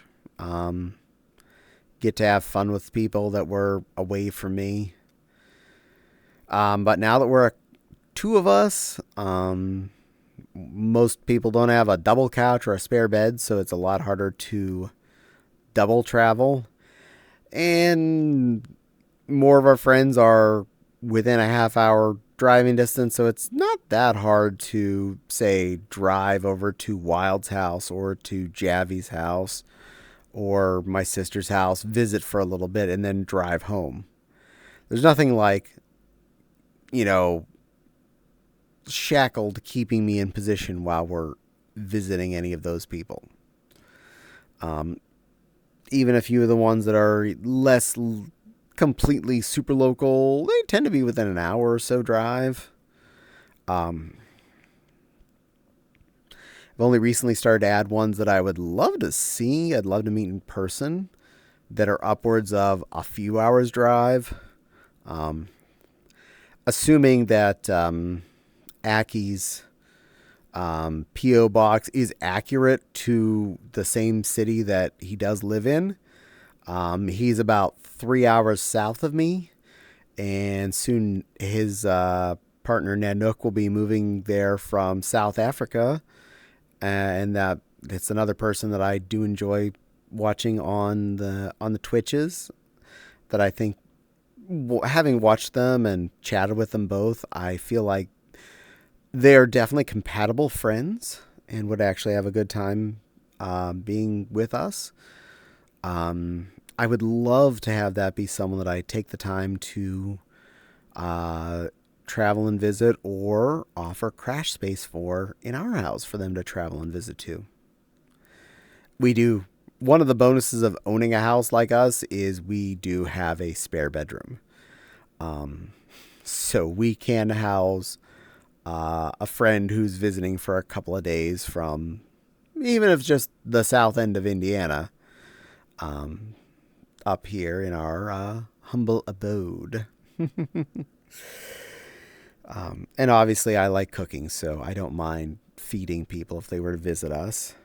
I wish I could have had the time to drive and say, "Aw, I wish you did too, honey." And you are always welcome, silly little Nepal plush. If you ever get the free time and want to come and hang out, that you're welcome in either of the 2 spare rooms. I think you're compatible with both, one way or the other. The one is absolutely full of plushies, so you'd fit right in. Though the other one has the closet where we store all the plush suits, so you'd also fit in there too. So consider that oddly very convenient. In your fox and rabbit abode.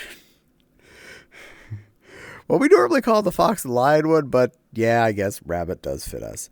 I would give you and Fopsy all the softest, warmest hugs. Yay! Well, we would definitely give you soft, warm hugs there, Cuddle Shy.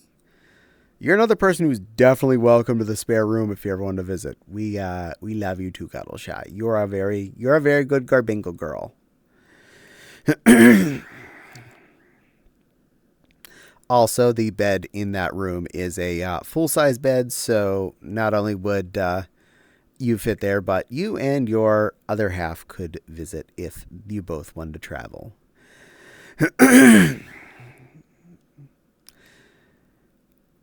Fun fact, our house could sleep a lot of people if we got our heads down to it. Not just the 2 upstairs bedrooms that were not the ones we sleep in. The living room has 2 regular couches, and the computer room here has a futon couch. So, and we have an air mattress, queen size. So there's the air bed, the futon, which could sleep 2, so that's 4. The one regular couch, that's definitely a one regular couch. The second regular couch, which you could sleep technically 2 on because it's an L with a Shea lounge that could fit someone that does more of a sitting up sleep anyway, so that's more there. Both of the main beds in the spare rooms are fulls, so that's 2 more. And the one has a single, a twin mattress on the top bunk. It's full of plushies right now, but if need be, it can be emptied out and house yet another person. That doesn't even count our queen-size bed we sleep in. It's a full house of spaces. I'll sleep on the roof during the snowstorm. No. You can't easily get out there. The second-story window is how we usually get out on the roof to clean the top gutter. So if you really, really wanted to get out on the roof, just go into our workroom, pop open a little step ladder to make it easier to step up to the windowsill and hop on out on the roof. You would, says Ella. Nah, don't clear the plushies off. Makes for a good thing to burn. Oh, no, you don't understand, Nepal. That area on top of that bed, I have it solid tight of plush. Not just like they're up there. I filled in between that bed and the ceiling. I don't even think you get a twig person to weasel their way in there.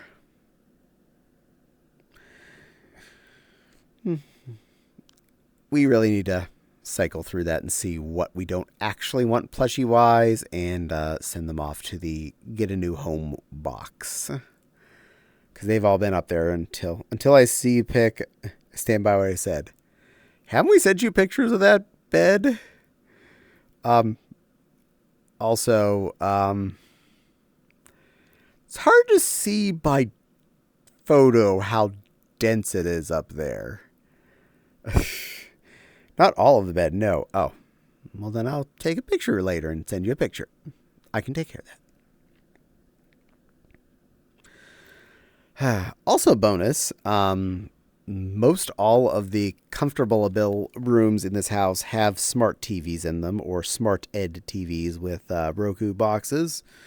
So you can enjoy all of your Netflixes, your Disney Plups, and your Hoo-Hoos, and your HBO, Cinemax, and Naxners, along with Pluto and other streaming services, all throughout the house.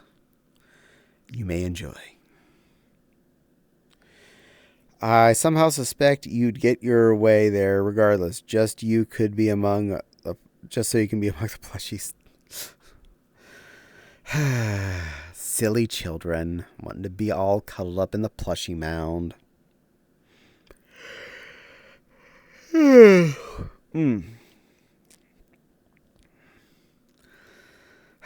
We do have a lot of plushies. I'm not going to lie. That's a thing.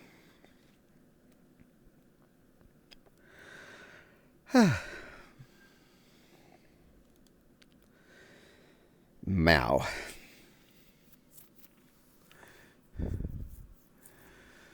Not much planned over the next few weeks here. Should be a nice relaxing time. Whistles endlessly. I have no idea what you're talking about. LOL. Cute. I did put together one of my presents from Fopsy for Christmas.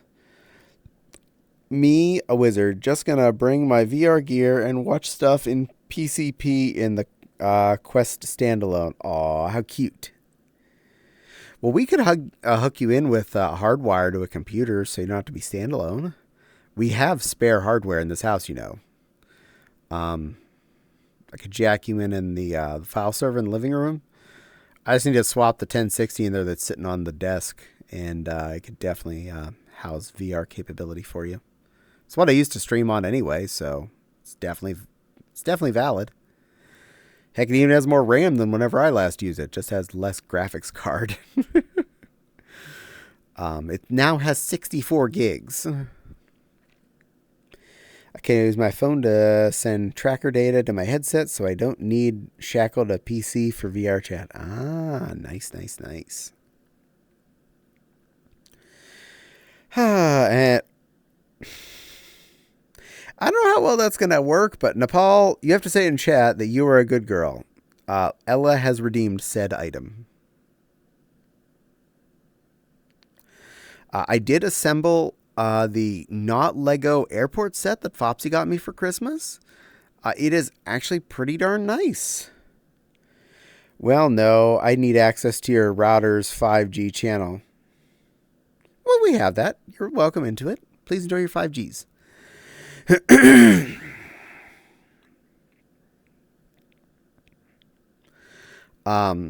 It was a pretty good construct, honestly, as far as a not Lego. Didn't have any minifigures with this brand, but that's okay. It appears to be sized for Lego type minifigures. I didn't test to see if they fit nicely, but it looks like they would fit in there.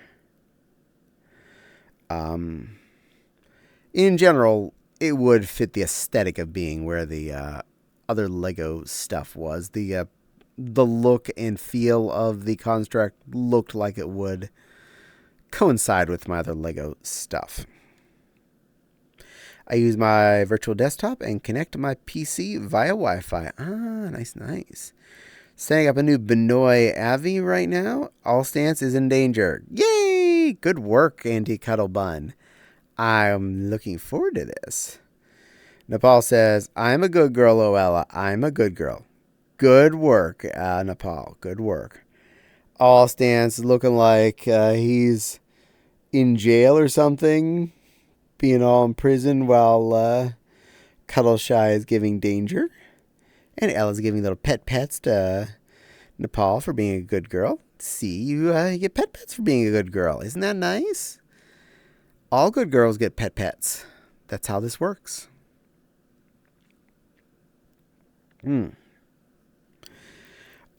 Interesting numbers-wise thing, just because I looked down at my screen, it made me think of that. Getting close to 700 followers here on Twitch, which is pretty darn cool. I'm really proud of that. I'm really excited that almost 700 people think I'm worth following for a later watch at least. Thank you all for whether you're watching this now, later, or ever specifically, but thank you. You're all awesome. But I noticed my YouTube link list was 10.09. 1.09. I'm like, 1.09. I wonder what is the total number? Like, I looked, 1,099 people are actually following my YouTube channel at this point. I am actively amazed that many people wanted to watch that. Enjoy watching my videos and stuff. So thank you to all of you that enjoy watching that stuff. You make me feel like doing all that work to make those videos is worth my time. Was Fopsy able to upload that Avi I gave you? Not yet. It's sitting on her computer. She's been busy working on a project for another little bun, so her free time has been occupied. She also has another bunny to upload for me, too. Fair enough. Yeah, thank you, though, for that, Cuddle. Thank you. Thank you very much. I do look forward to playing with that one once it's on my file. Poor little Fopsy's been worked pretty hard, and we were away for a good bit of this last weekend, so hasn't had the chance. But the files are sitting on her computer, so she's ready to do it. And it's another bunny. I might have the public version. Oh, that's not helping. Let me try over here. There we go. I can see it better on that way. Avatars. Yes. This one.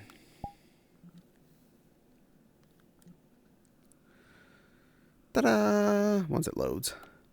There we are. We actually bought this avatar a while ago, and I've not gotten an actual upload of it yet, so she's going to give me one of those. I'm looking forward to having that, not just the free shareable version. It's a cutie, and I really like it. But now, avatar. Change back. Bing bonk. Alice, dark mode. And an ad's coming up. Sorry about that. Hopefully you got to see the different bunny before things went all ad on you if you get stuck by ad jail. Well, yeah, it's I got at least one other Lego for Christmas. An awesome little spaceship, which I look forward to putting together. And I still have both the small Simba set and the large one sitting in the craft room waiting to be unboxed and put together. And then I bought a couple things off of Lego.com this weekend. Something usually happens in either December or January every year, and it was January 4th this year. Lego's new modular set came out. You know, the annual 3-story-ish, very detailed, full plate building normally. This year is a corner building, and it's been ordered. So that'll be here probably within the week. And another set came out that same day that I could not get. For those of you who are Lego old enough to at least know about this, when Blacktron first was released, they had several really cool ships in their lineup. Lego just did a reimagining of I think it was called the Marauder. It was the large spaceship out of the Blacktron line on their first iteration. So it's remade with new block function stuff, like some of the bigger windows and things, and some of the better functionality that they had wanted to be able to do back when that was first built. And I may have ordered that, and that's probably going to be coming in. Blacktron, I missed that stuff. I know, Blacktron was so awesome, wasn't it? I had several Blacktron sets, and I still have them. I've pieced them back together. I had a big 4-wheeled car from the first line and a little walker. Out of the second line, I had a few smaller sets, but I also had the big 6-wheeled car thingy that had a bubble window on the front of it. So those all exist in my house. They're currently bagged and in the boxes because I have a lot of city stuff built right now, but they do exist. And a year or two ago, Lego did redo one of the Blacktron sets I never did get to have as a kid. It was one of the original lineup. It was one of the smaller shuttlecraft ones. So I ended up getting that. I think that's currently that might actually be built right now, or it may have been put away. I don't remember. I don't have a perfect memory of what Lego sets are put together on the mantle / what's on the table at the moment. I have a lot of sets out at any given time. But apparently Lego has been having a bit of a renaissance with a lot of their older stuff, including the reimagining of the King's Castle, which I got. I think that was last year, and the medieval village they did in a similar style to go with it. Both of those are assembled and in our on the Lego table right now. I don't have much, but I had this small ship that was so slick. Could separate and leave like a satellite while the main pod Oh yeah. A lot during that time frame, a lot of the space stuff was like that. Hydrate. Yeah, I probably need that, Cuddles. And welcome back, Cad Pig. Someone say Legos. Yes, I have way too many of those. And I bought more.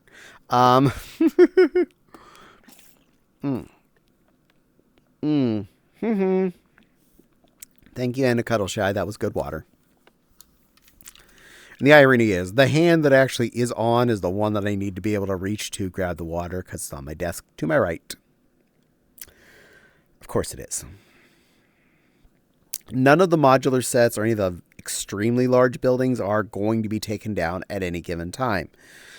This includes the Disney Castle, every modular building, the new King's Castle, and stuff like that, because they're too big to take apart and find an easy way to put back together. I love the old separation gimmick. Yeah, I agree. Because my dad threw almost... Oh, that sucks. Legos are so valuable. Always sad to see something like that getting thrown out. But yeah, I remember the Blacktron stuff did that, the pod detaches thing where you can often take off a booster off the back of it or the cabin on the front. The four-wheeled car I had a set of wings on the back that popped off and had a little seat on it if you want to make it be a little flyer. But the peg on it matched the peg on the front of the cabin on the front, the two-seater cab that came off. So you could stick the two-seater cab on the back of the thing with the wings on the back and turn it into a plane. So you had a set of wheels that would be left on the ground, but you could turn that into a spaceship as well. Kind of similar to the big six-wheeler. It had a detachable cab. The Ice Planet stuff, I had a lot of that series, and much of it had modular pieces like that where you could take off cabs on the front of ships, plug them into different parts on them, or take parts of them apart and make it into two ships, or switch it between this ship and that ship, which one was the driver's seat, or attachments, and all sorts of rigmarole of detach and reattach. Heck, you could take the cab off of the Ice Planet one, put it on the Blacktron ship, and take the Blacktron's cab and put it on the Ice Planet ship. Ice Planet. Oh, yeah. I loved Ice Planet. Was one of the first series where I started to have a lot of, kid-level money, and I was able to buy most of that series of Lego sets. I had a good allowance at that point. I was doing extra chores, and Legos were still semi-affordable at that point. So I ended up getting the big ship and most of the smaller vehicles. It was an excellent collection. I regret nothing with that. Nothing. They were all really nifty.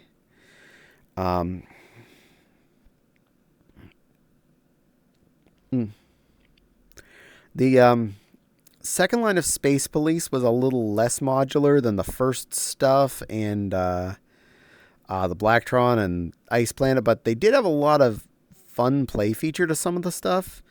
I still have because it exists in my house. They had a crawler that had two parts. It was a main piece and a trailer behind it. The main piece had a double cab on the front, and the back had a double cab sideways on it. But that was a little ship that could take off of the trailer part, and it opened up to snatch up one of the little prison cells that you catch your Blacktron mans in, and you could pick it up and put it on the big crawler. It's so cool. A lot of the interesting playable features without being forced playable like the late 90s to early 2000s Legos really were. You guys know how sometimes your mind will go into really bad panic mode for no reason? My mind did that when I'm so sorry. I hate when you get that. One of the other interesting sets I still have and pieced back together out of the drawers of doom was the first Lego monorail. It was the space one. And for the longest time, I thought either my motor was bad, my battery pack was bad, or the power cable between them was bad. when I rebuilt it, I pulled out a fresh 9-volt out of the smoke detector replacement box and tried it out. Like, oh no, it doesn't work. I can't make the motor go. I was like, you know what? I'm just going to try this. I moved the battery. It has a whole strip of place where you can plug it in. I just moved it up one brick click and yep, there that little motor went. It was working. It's just the contacts on the battery block apparently don't work right, but the next two up work fine. So yay. That takes a lot of space to put together though, because the track is not a compact thing. But hey, it's a really cool motorized thing with two little stations to park your train at, boxes that load on and off of them. It was a pretty cool set. I'll be lurking, hugging my anxiety toy for it. Okay, little cat big, you feel better. We're here for you. If you need us, we are here to make you smile. At least for maybe another 54 minutes, since at least turning my left hand off seems to have stabilized things. I just can't use my left hand. We're going to call this 1/4 body, because I have this much of me that can move around. The joys of technology. I think last time I was having the biggest problems unplugging and replugging the index from the main tether point did the reset for me. But I don't really want to do that midstream because it makes a lot of work to make it back into normality. You always make me smile. Thank you. Oh, you are welcome, Other Cat Big. I'm glad I make you and other people smile. That is my purpose with this stream. I am here to babble, get words out of my face hole, and hopefully entertain people while I do it. LOL, 1/4 body. Yeah, I know. It's making up terms on my own because I have a derped arm. My legs and waist are turned off. The trackers are over behind the monitor like usual. So I have a mobile head and a hand. Dear God, don't ask for squats. You ain't getting them today. I will ask someone to refund the points.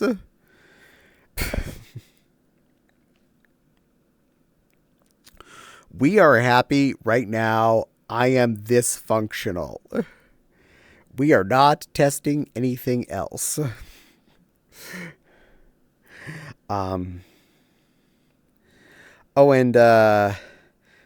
Probably later this week, I will change out my little on-screen art to a different one.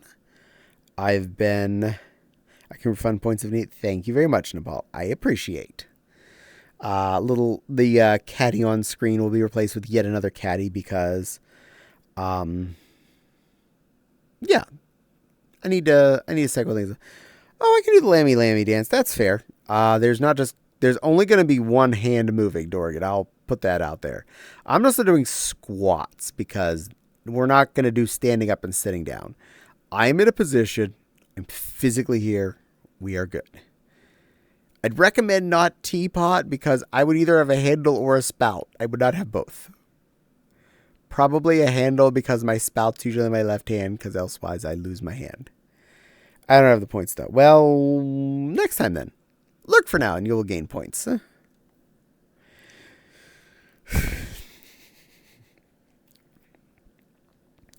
I definitely apologize that my stream had to close midstream due to extreme technical issues. Like, I had stuff floating on OBS that should not, like, it had for some reason grabbed sources and it was like trying to move it. But also there was something about I'd closed a pop-out window and I couldn't click OK on that to make it go away. But I couldn't click OK on that to go away because it was currently moving sources. And I couldn't click sources to not be moving because there's a pop-up box telling me about the fact that I closed a docked item. And, well, I love you, OBS. Pick one lane and stay in it. Do not give me both at the same time. What if I want no handle teapot? Well, then you can have that. You can have a single handle teapot there, Ella. I know what you want anyway if you do a teapot. You like altered variant. And Nepal wants me to do a lamby. Well, you know what? That does mean avatar change real quick. Pink. I'm getting good at this one-handed thing already, though. So there's that. A little bit. And then I can't scroll. Yay, I got it. Bee-whoop.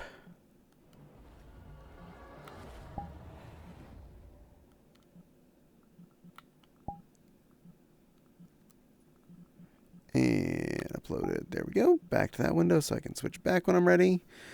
So, who wants a lammy? I do.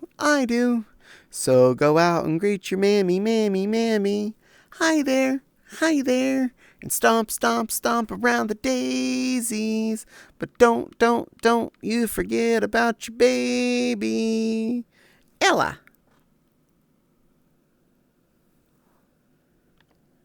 I moved sideways. Why did I move sideways? No. No, not big. No. No. No.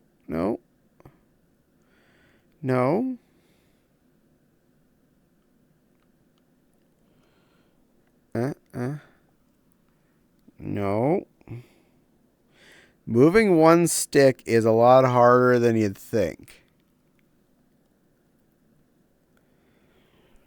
All pot. Yeah. One paw mode has been tough for me because my dominant paw I can't use. Oh my.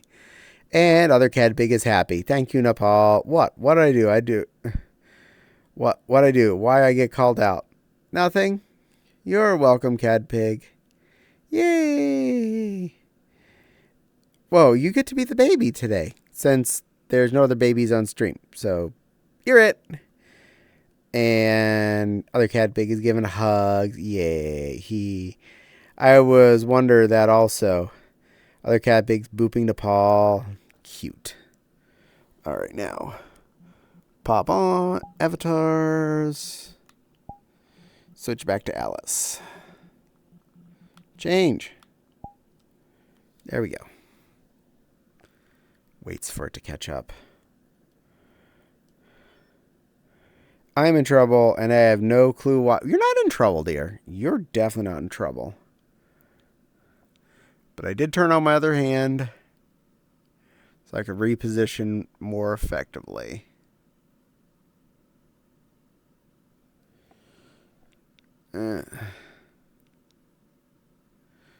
Looking at my camera. Sorry I'm being boring for a second. Okay. Good enough. I am feeling centered enough. Oh, Allie, you're definitely not in trouble. You are the opposite of being in trouble. You're adorable and wonderful and sweet. And we're not forgetting about you. How's that sound? Yeah, I got a baby fox emotes. Yay, baby fox.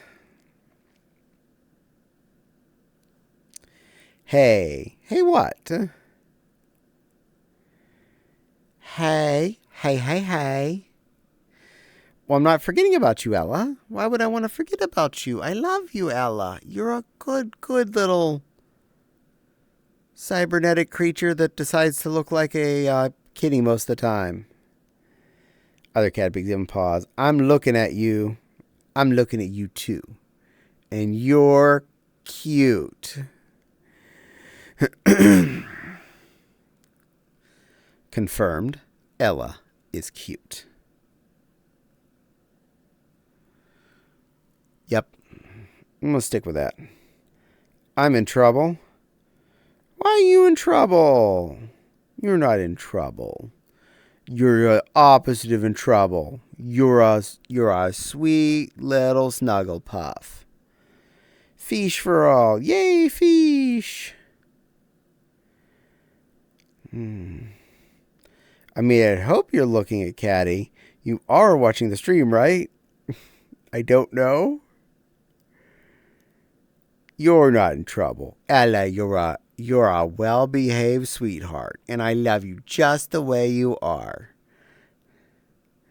And in my eyes, even if you say you're a bad girl, you're still a good girl. And I'm a dingleberry. And I minimized the window by accident. But I was actually in the middle of that screen, so that's fine. I was pulling up to see what the clock was. Bing. Just got 200 channel points. Well, cool. Oh no, I'm a very good girl. It's why my wife lets me do whatever I want. Yay! Loella is being a bad girl is how she is a good girl. Yeah, that works. Wife, wow. Wafu. Hi, Silver. Welcome back, Babkin. See, now the Babkin is here. I could have pointed the Babkin for that, but she wasn't around, and I can't do that when she's not here. That's unfair. It's unfair to the payor, but not to the payee. And you better pay it, or pizza is going to send out for you.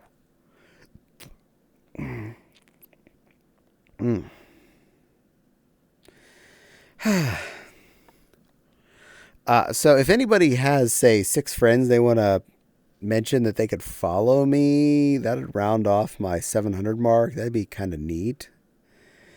I have several folks in my life who can confirm I am a very, very good girl. Yay! I'm glad you're a good girl. I'm sorry I'm having fun with games. You're allowed to have fun with games. I have fun with games a lot of the time, and I'm bad at being attentive to other people's streams. Oh my god, nice one. I love that movie. She's not the only baby. I do have a baby, Sona. This is true. And all since I can't believe we're sending out for the pizza. My son is still real young for their race. Yay!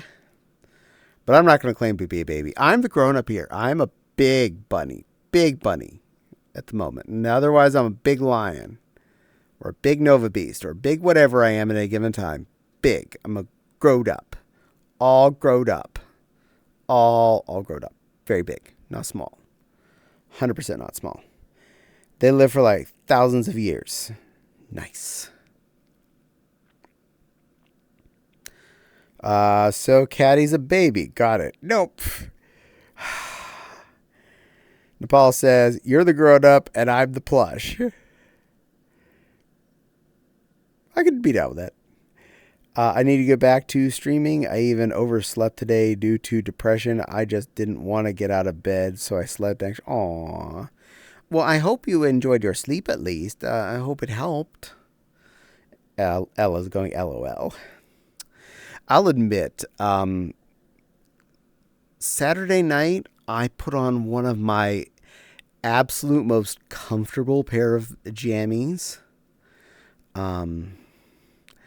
And when Sunday morning came around and my 10:30 don't sleep in alarm went off, I smacked the snooze. And then I smacked it again. And then I just turned it off when the next one went off. I'm like, nope, no, I am so comfortable. I am not in the mood to get out of this bed. I feel great where I am. I feel so nice. I feel so comfy. I am enjoying my time in these jammies, getting this lovely rest, and yes, comfy. LOL. I've changed a lot since I last hung out with folks and wasn't little. Oh. Well, I'm glad you have become whatever you have become, Ella. I am proud of you for being you. I don't want to call anyone out and call them little if they don't feel like they're being little at the moment. only as maybe a punchline to the joke there of someone has to beat the baby at the end of that. Um, but I don't want to stifle anyone's personal status, whether they feel like they are a big, a little, a middle, or anything. However you feel, I want you to be happy as you. Hugs for Silver. I hope you feel better. I agree. I hope Silver feels better. Sometimes, though, it is nice to just say, I just want to be in bed a little longer. Especially in the colder months of the year where your bed is nice and warm and cozy and you're just in that special spot. You don't necessarily want to get out.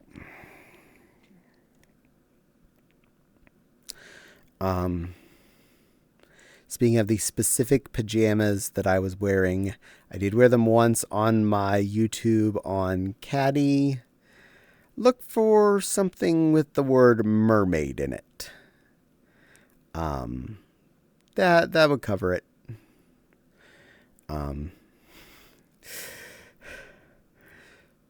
It is insanely comfortable, feels really nice, and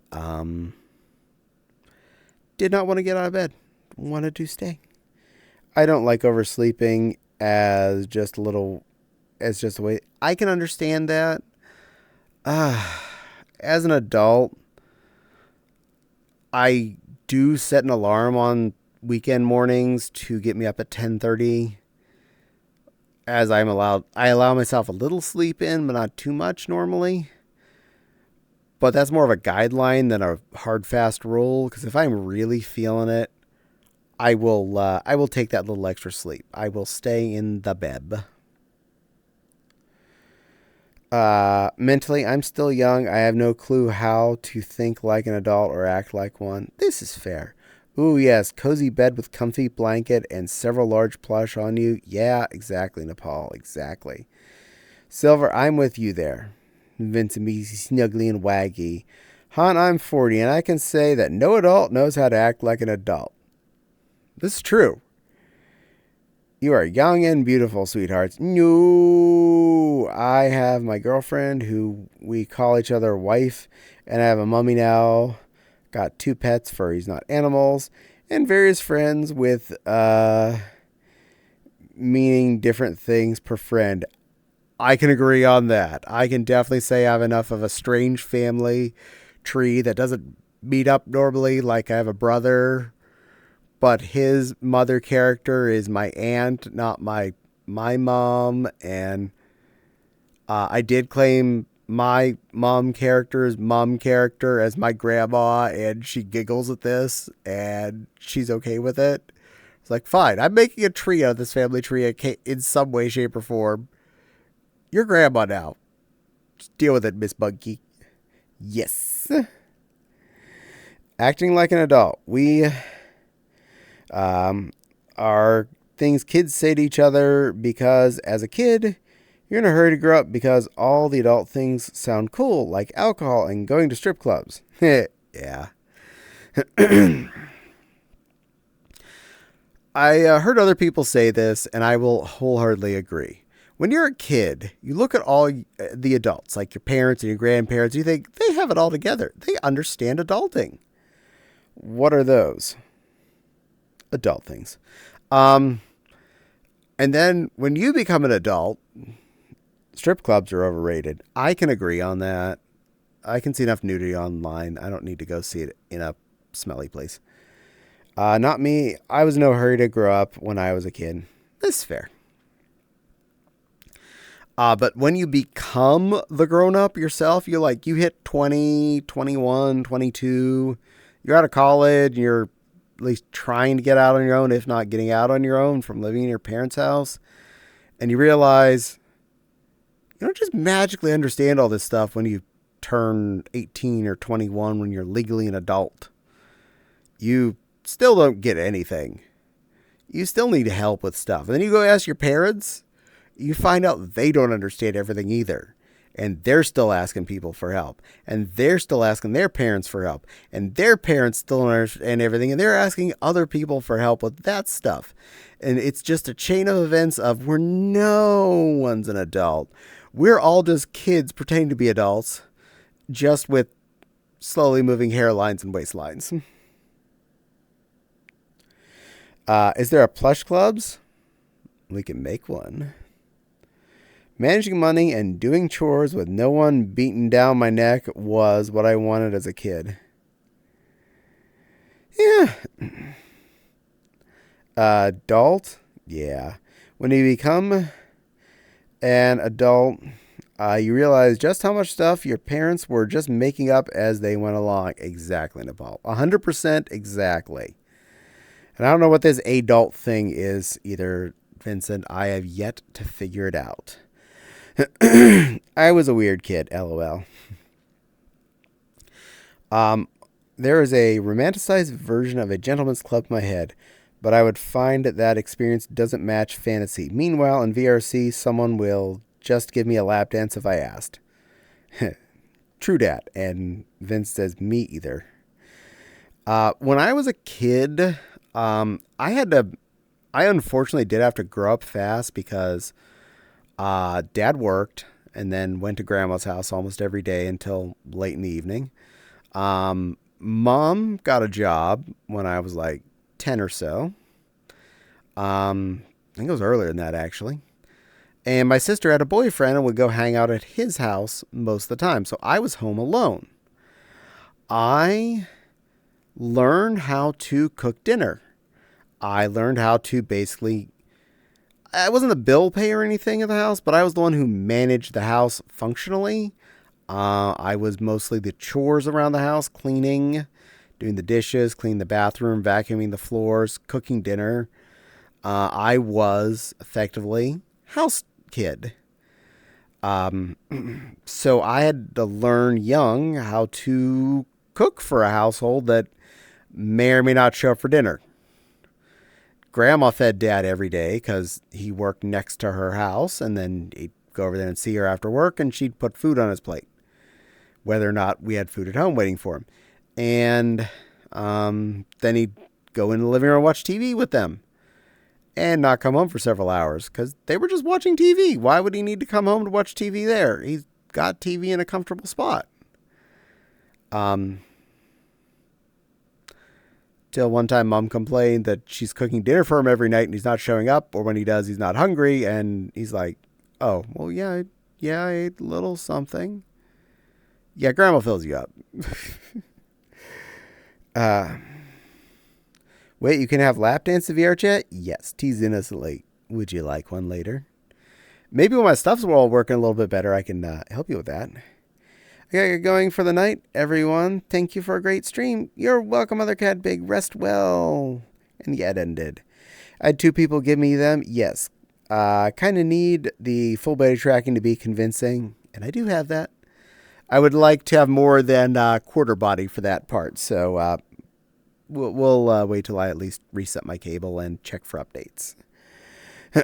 On the other hand, I flip my horizon sideways and stand on people's chest while they're standing up and do a little body wiggle. You're interesting, all stance. Sends you my love. Going to jump in VR here. Yay! Oh, how cute. Good luck. I hope yours is working better than mine is tonight. Would you like one later? And I was like, promise?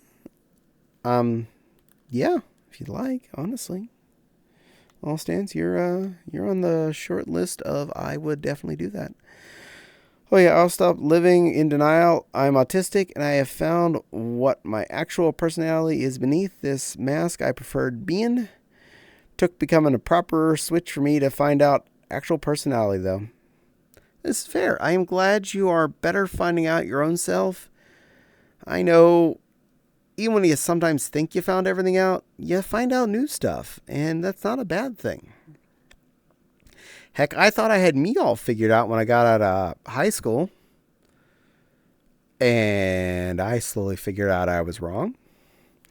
And it was after college that I figured out I was definitely not straight. And I liked boys. But I wasn't willing to admit that until I'd moved away from where my parents live. And I felt comfortable trying going out and dating a guy. And you know what? I like that a lot more. Remember, the number one rule of Gentlemen's Club, do not touch the dancers. The dancers touch you. This is true. Unless they tell you you're allowed to touch them somewhere, you do not touch back. You are only touched. I thought I had me all figured out like 5 years ago. You never do. You never do. I think for me, the point when I really had figured me out is when I stopped trying to put me in a box. Don't put baby in a box. But when I stopped trying to decide that a gender was my gender, that a way of looking was my way of being, that I felt more like me. The more comfortable I got with wearing pink out in public, or wearing fluffy things, or wearing cute things, the more I was happier with me. Do I want to change genders? No. I don't want to be a girl. Or, well, I don't want to change my hardware parts. I don't want boobs. I don't want an innie. I'm happy with the hardware I have. At best, I'd say I'd like to lose a little more weight. Maybe get a little bit more butt back. But I don't want to change gender. But I do prefer buying clothes, usually out of what is classified as the women's section. I love the color pink. I love soft clothes. I love feeling comfortable in my clothes. And that department is a much better fit for me. And it took some thinking and some doing before I felt comfortable shopping in that department. And now I don't even have a stray thought. I'm going over to look at clothes I want to look at. Walk right up to them next to other women, look through things, feel them, hold them up to my body and go, oh yeah, they look cute on me. I don't care if other women hear me saying that. Yeah. I get compliments when I'm out wearing my pretty things. People loving whatever coat I'm wearing or the pants or whatever I picked out. And they're like, oh, I love your coat. And I'm like, oh, thank you very much. It's super comfy. And, turns out so many folks have been right. My actual personality is dominant, but I still prefer living as a sub. Just because I'm naturally dominant doesn't mean I'm a leader. I can understand that. That is totally understandable, Caddie. Hugs. Yee, thank you. Like right now, I'm wearing a t-shirt I got off of Woot. It's a basic one, probably has foxes on it. I don't even remember what I'm wearing. I just know it's a Woot shirt. I wear those during work days because I have a lot of them, and they're the lower quality shirts in my drawers at this point. And I wear a pair of pink fluffy pants that were given to me by a friend who accidentally bought a size too big for themselves. And I was going to be too much of a waste to return them, so they're just like, here, you have them. I'm like, hell yeah. Add that to my pink fluffy pants arsenal. So I'm wearing a very fluffy, comfy pair of pants, a nice, basic, genderless t-shirt. You can guess on what kind of underwear, and some fuzzy pink slippers. So I am a comfortable lion. I am wearing something that feels nice. I don't have to conform to anyone else's rules of what I should be because of what hardware is between my legs or what gender I claim. I wear what I want to wear. I am who I want to be. I've found who I want to be, and I accept me as myself. And anyone that doesn't accept me, it's not worth my time. I'm happy with my masculinity, but I also like using VR chat to explore a feminine side of myself.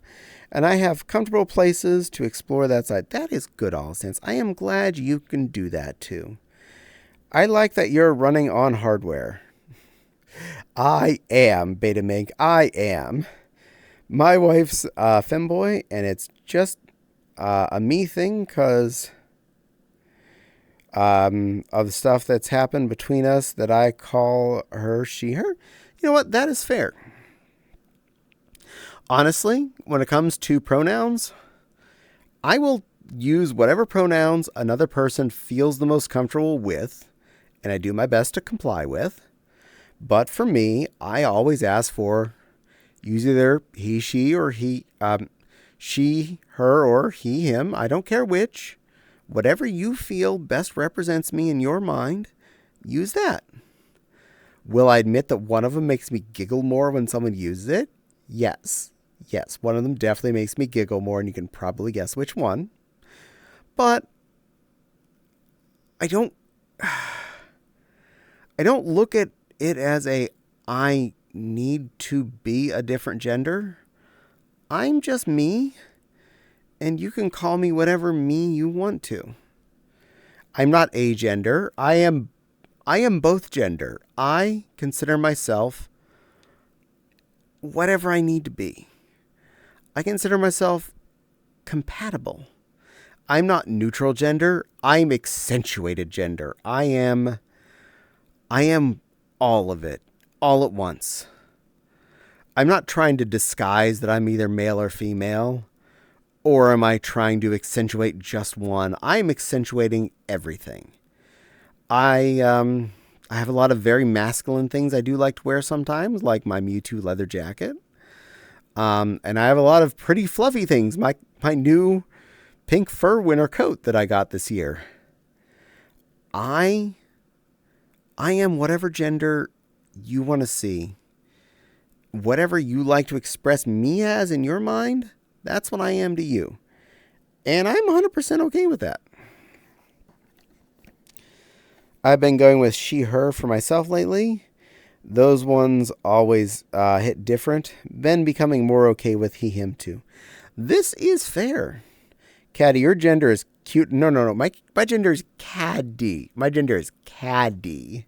Not cute and adorable. Silly Ella.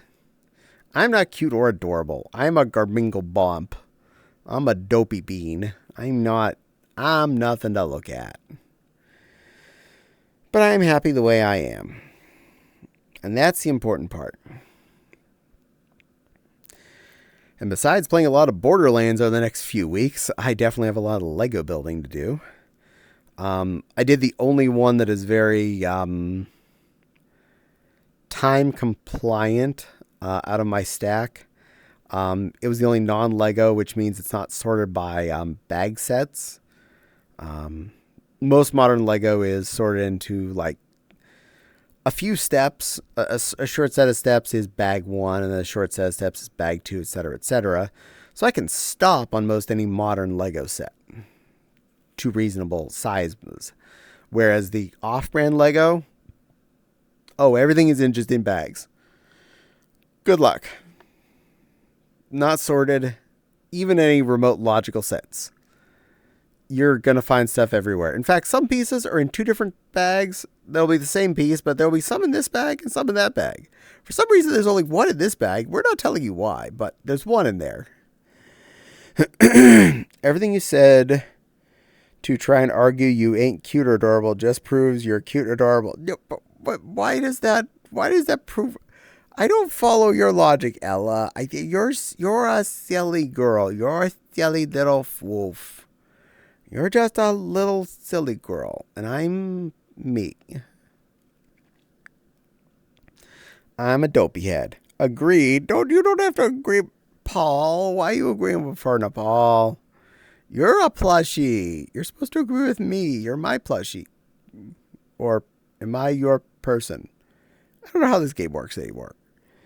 There she goes again, proving she's cute and adorable. That's not how this... How does that... No. 7? Question mark? Purple monkey dishwasher? Hydrate? I'll hydrate, then I'll do the other one. Then I can do the other one better.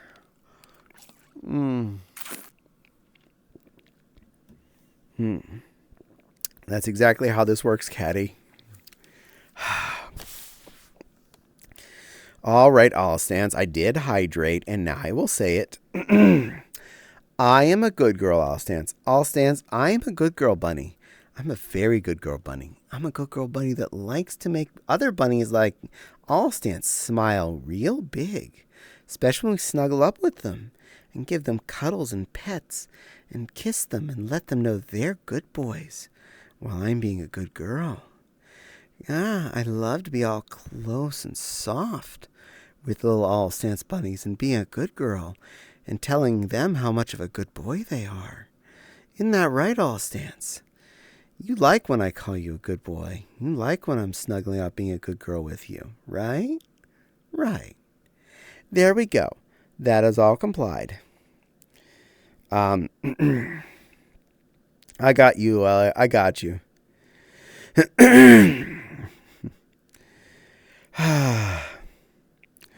And well, wants me to do a cutie voice.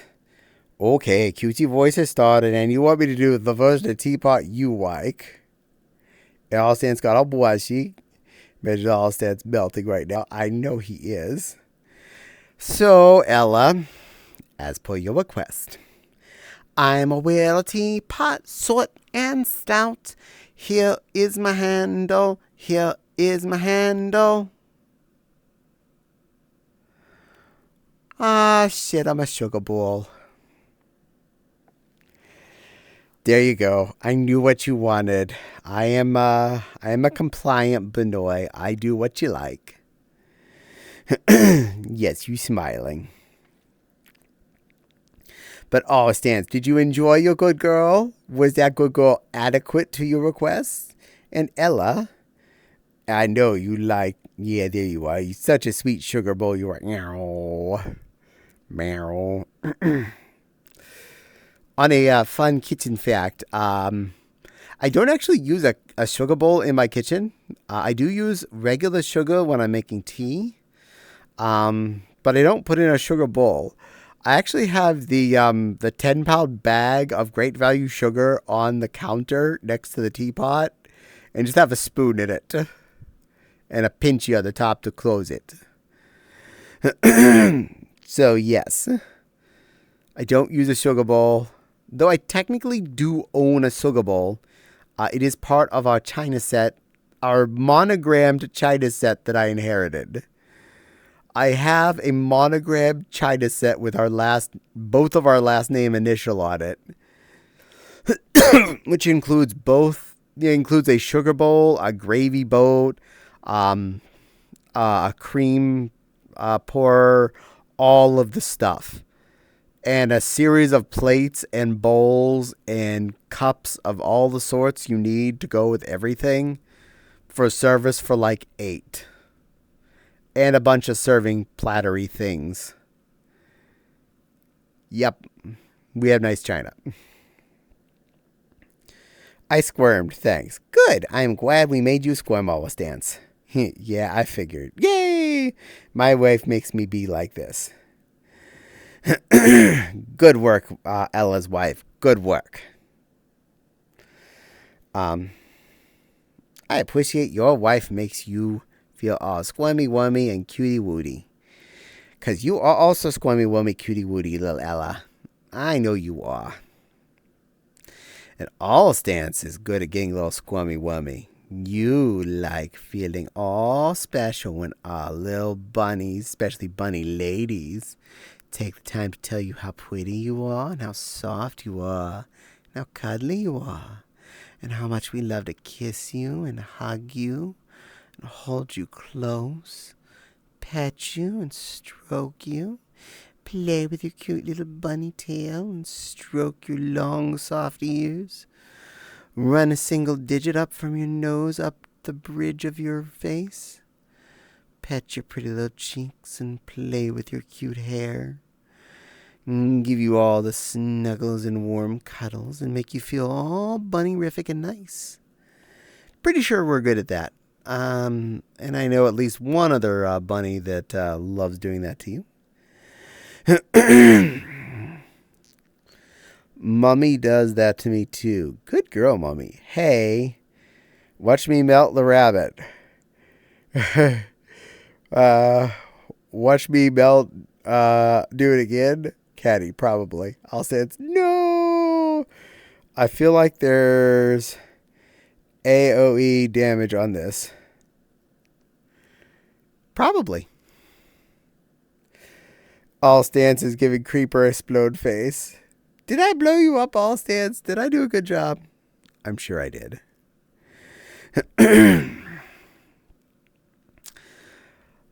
Meeting a friend at MFF,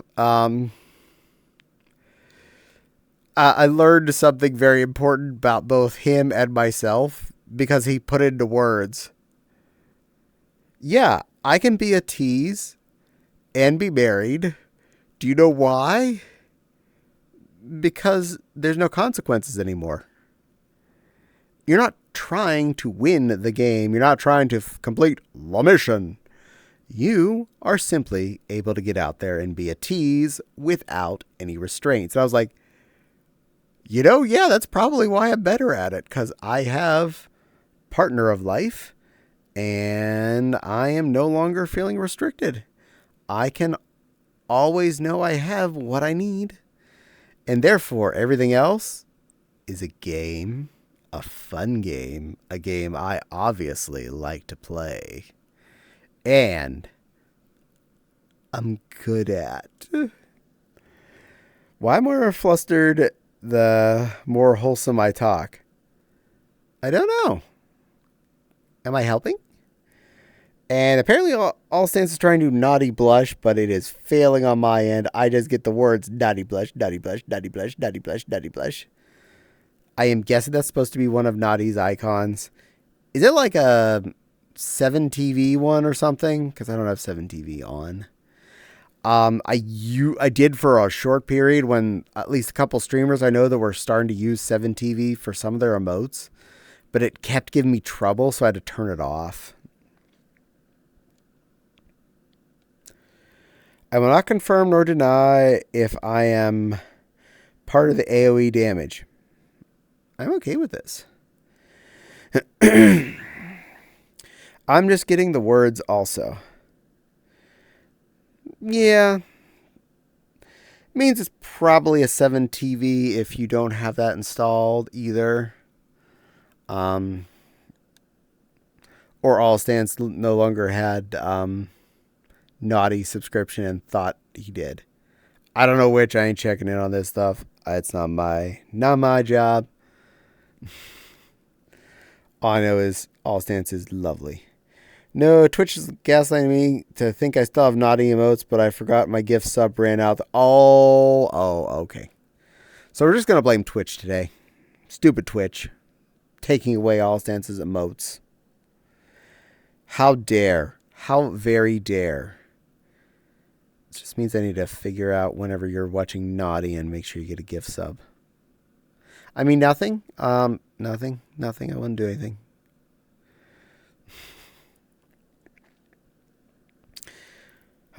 Blame Twitch. There you go, Nepal.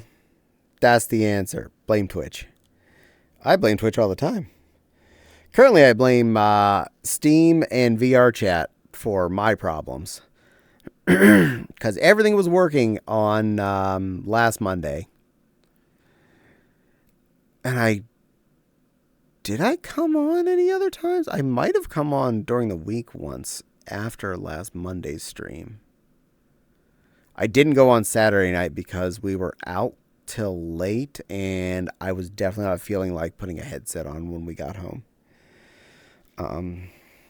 Besides, my usual gathering group apparently did something on Discord playing Atlas, and I don't play Atlas, so I wouldn't have been able to play. Twitch has been doing this for a long time, as I can remember, where even if I'm watching on a new page or refreshed, Twitch still tells me I have the emotes from channels I don't actually have emotes from anymore. I hate when it does stupid stuff like that.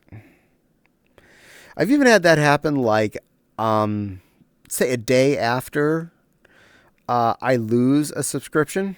Because I shut down my desktop here at night. But I don't close my 2 Twitch tabs. I just leave them open. And then I pick 2 new people to watch whenever I boot up that are on the currently streaming list. And sometimes I will still have active emotes listing of someone who I apparently already lost the emotes from.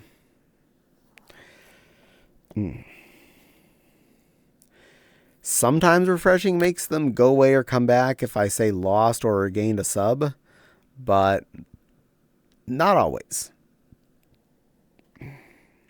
What's really annoying is when someone gifts me a sub somewhere and Twitch doesn't agree and I still get ads.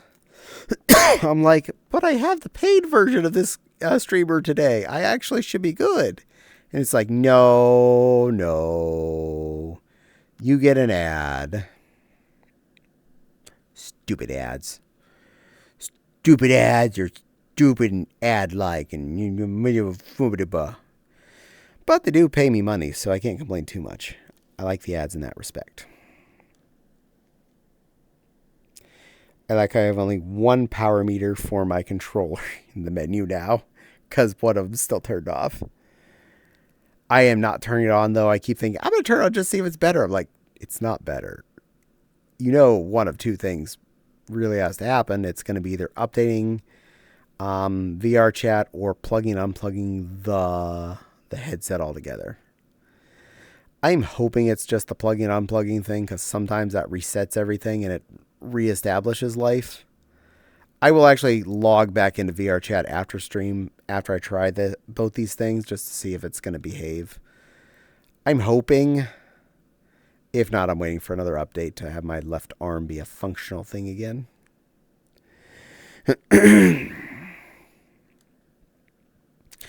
Does make streaming a little bit more difficult. Not gonna lie, playing one-handed is a little bit more hard to be expressive. I understood when Lulu was complaining about this same problem I'm having right now, but she kept her arm and all her trackers on during it and was just toughing her way through and just being unhappy with it. But I completely understand what it feels like to not feel like you're there. Because right now, I don't feel like I'm here as much. I normally even do when I'm in half body. Because for me, I'm sitting or standing still, so why would I care if my legs are moving? But caring that my left arm is not there when it is there is a little weird. It's hard to be expressive hand. On one hand, yeah, I know, exactly.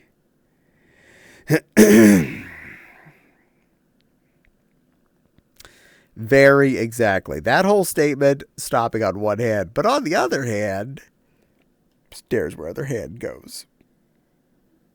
No. Even with the fact that I normally am sitting with my hands on my armrest, so I normally look like this. I at least can bring my hands up and move them about to some extent and feel a little bit more human, more real. And I do like seeing, stream me while I'm doing this, because I can see me in my camera and on my stream that I'm looking at, what I look like and how I am. And it is nice to see that. I'll definitely bring that up. Specifically which Lego sets I'm probably going to put together next. It's kind of a toss-up right now between Small Simba or that little spaceship. I know I've had Small Simba longer, but part of me really wants to put together the spaceship more. They're equal size sets. They're both like $20 Lego sets, so probably like one bag, one simple sitting on either one. But I know Simba being a lion, it's I should be all more excited about that, but I do get more excited with Lego sets that are minifig related more than I do my sculpture related ones. Another reason why the big $100 and something Simba set has sat in a box as long as it has as well, because I'm less stimulated by them putting them together than I am the buildings and creating basically places where Lego people could be. I know it's kind of a weird way to put it, but I like Lego more as building buildings than building critters. I know where a friend was thinking when they bought me a little black and white Lego cat set ages and ages ago. Because I used to have a black and white kitty with similar markings even. But the construct just didn't sit as well with me due to how it was. It was just, because it's Lego, it's blocky. And it takes me out of the experience of this is a cat. A plushie is a cat. A statue, a molded plastic statue is a cat. A Lego construct is a weird robot. Ooh, large Simba could be a lion version of Godzilla. Yeah, kinda. I could sit that right next to my Lego city. It's supposed to be nice and tall. My Lego city already is being invaded by Charizard, Charmeleon, and Charmander because they were in the area. So Fopsy put them on top of some buildings and made them being entertaining. Mm-hmm. We're weird like that. And I'm like, oh, I'm so down for this. That was a good move. I like Lego more as putting together buildings and vehicles, things, not animals. Like when Lego animals are a single piece. I agree. Haha. Oh my God, I love it. Yeah, exactly. But yeah, I agree. Okay, for one thing, yes, Lego's animals as a single part, like a horse or a cow or a piggy or a goatee or whatever, or chipmunkins. Ad break is over. Yay! I like them best that way. I accept some of the micro construct animals from some of my sets from before, like chickens were a piece. I have a couple of construct chickens from one of my medieval buildings, and I accept them because they feel appropriate to the minifigures still. They don't feel like they're like little robots. They feel like they're also Lego creatures. It's when you get to those bigger formed posable ones that just feels out of place. Dragons having moving wings and tails is all right, but not the entire set. Agreed. Like when they're actually formed pieces that are a dragon, not a construct that becomes a dragon. I have quite a few Lego dragons that are definitely dragons. And I have from one of my Mickey Mouse 4+ sets a constructed dragon, which is the derpiest of all derpy creatures. I left it up for a while, and it was one of the things when I was taking stuff down to make space, I was like, this has to go. This cannot be something that stays up. You are not good. Mickey was good. Minnie was good. All the other stuff was good. That little dragon, no good.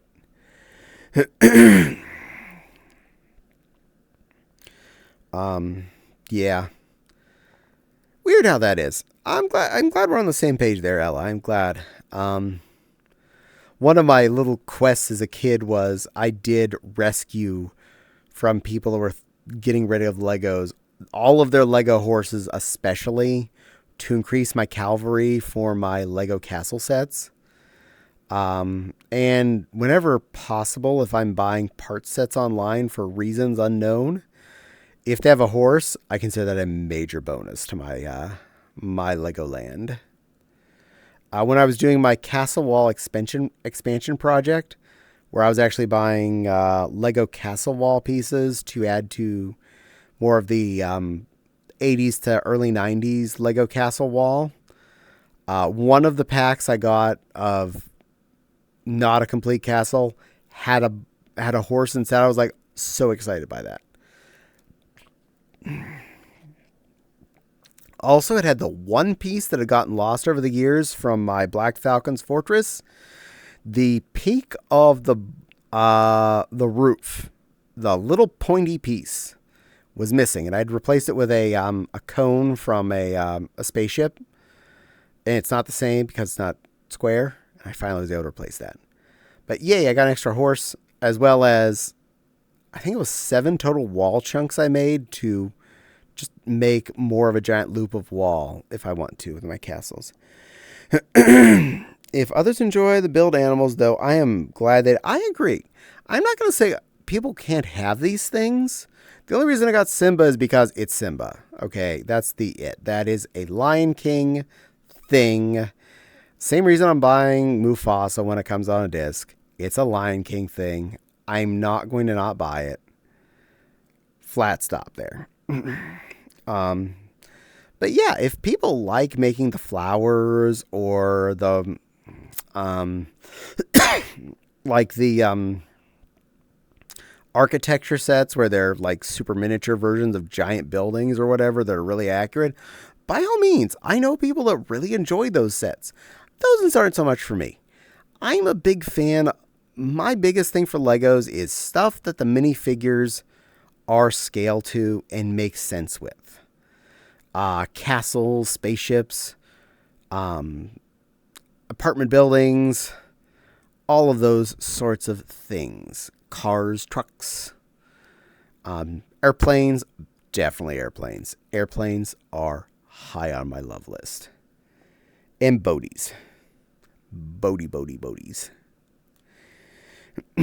So many good Legos types out there.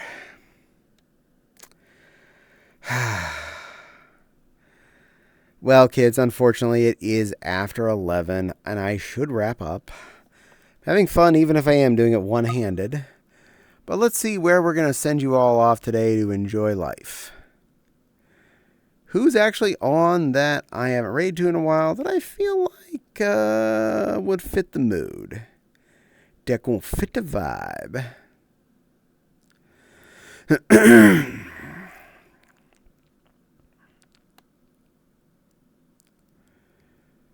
You know what? There was someone I was trying to raid to the other night, and I can do that now. I think that's fair. Let's make sure they're not on break.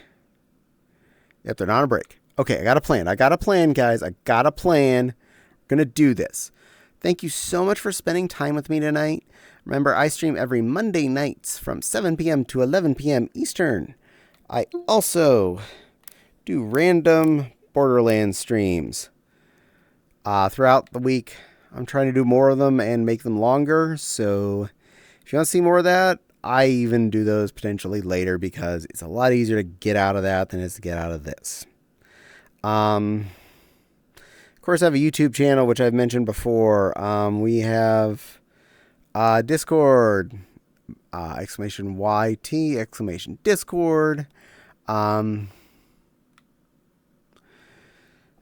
I do lots of fun stuff. Good night, Caddie.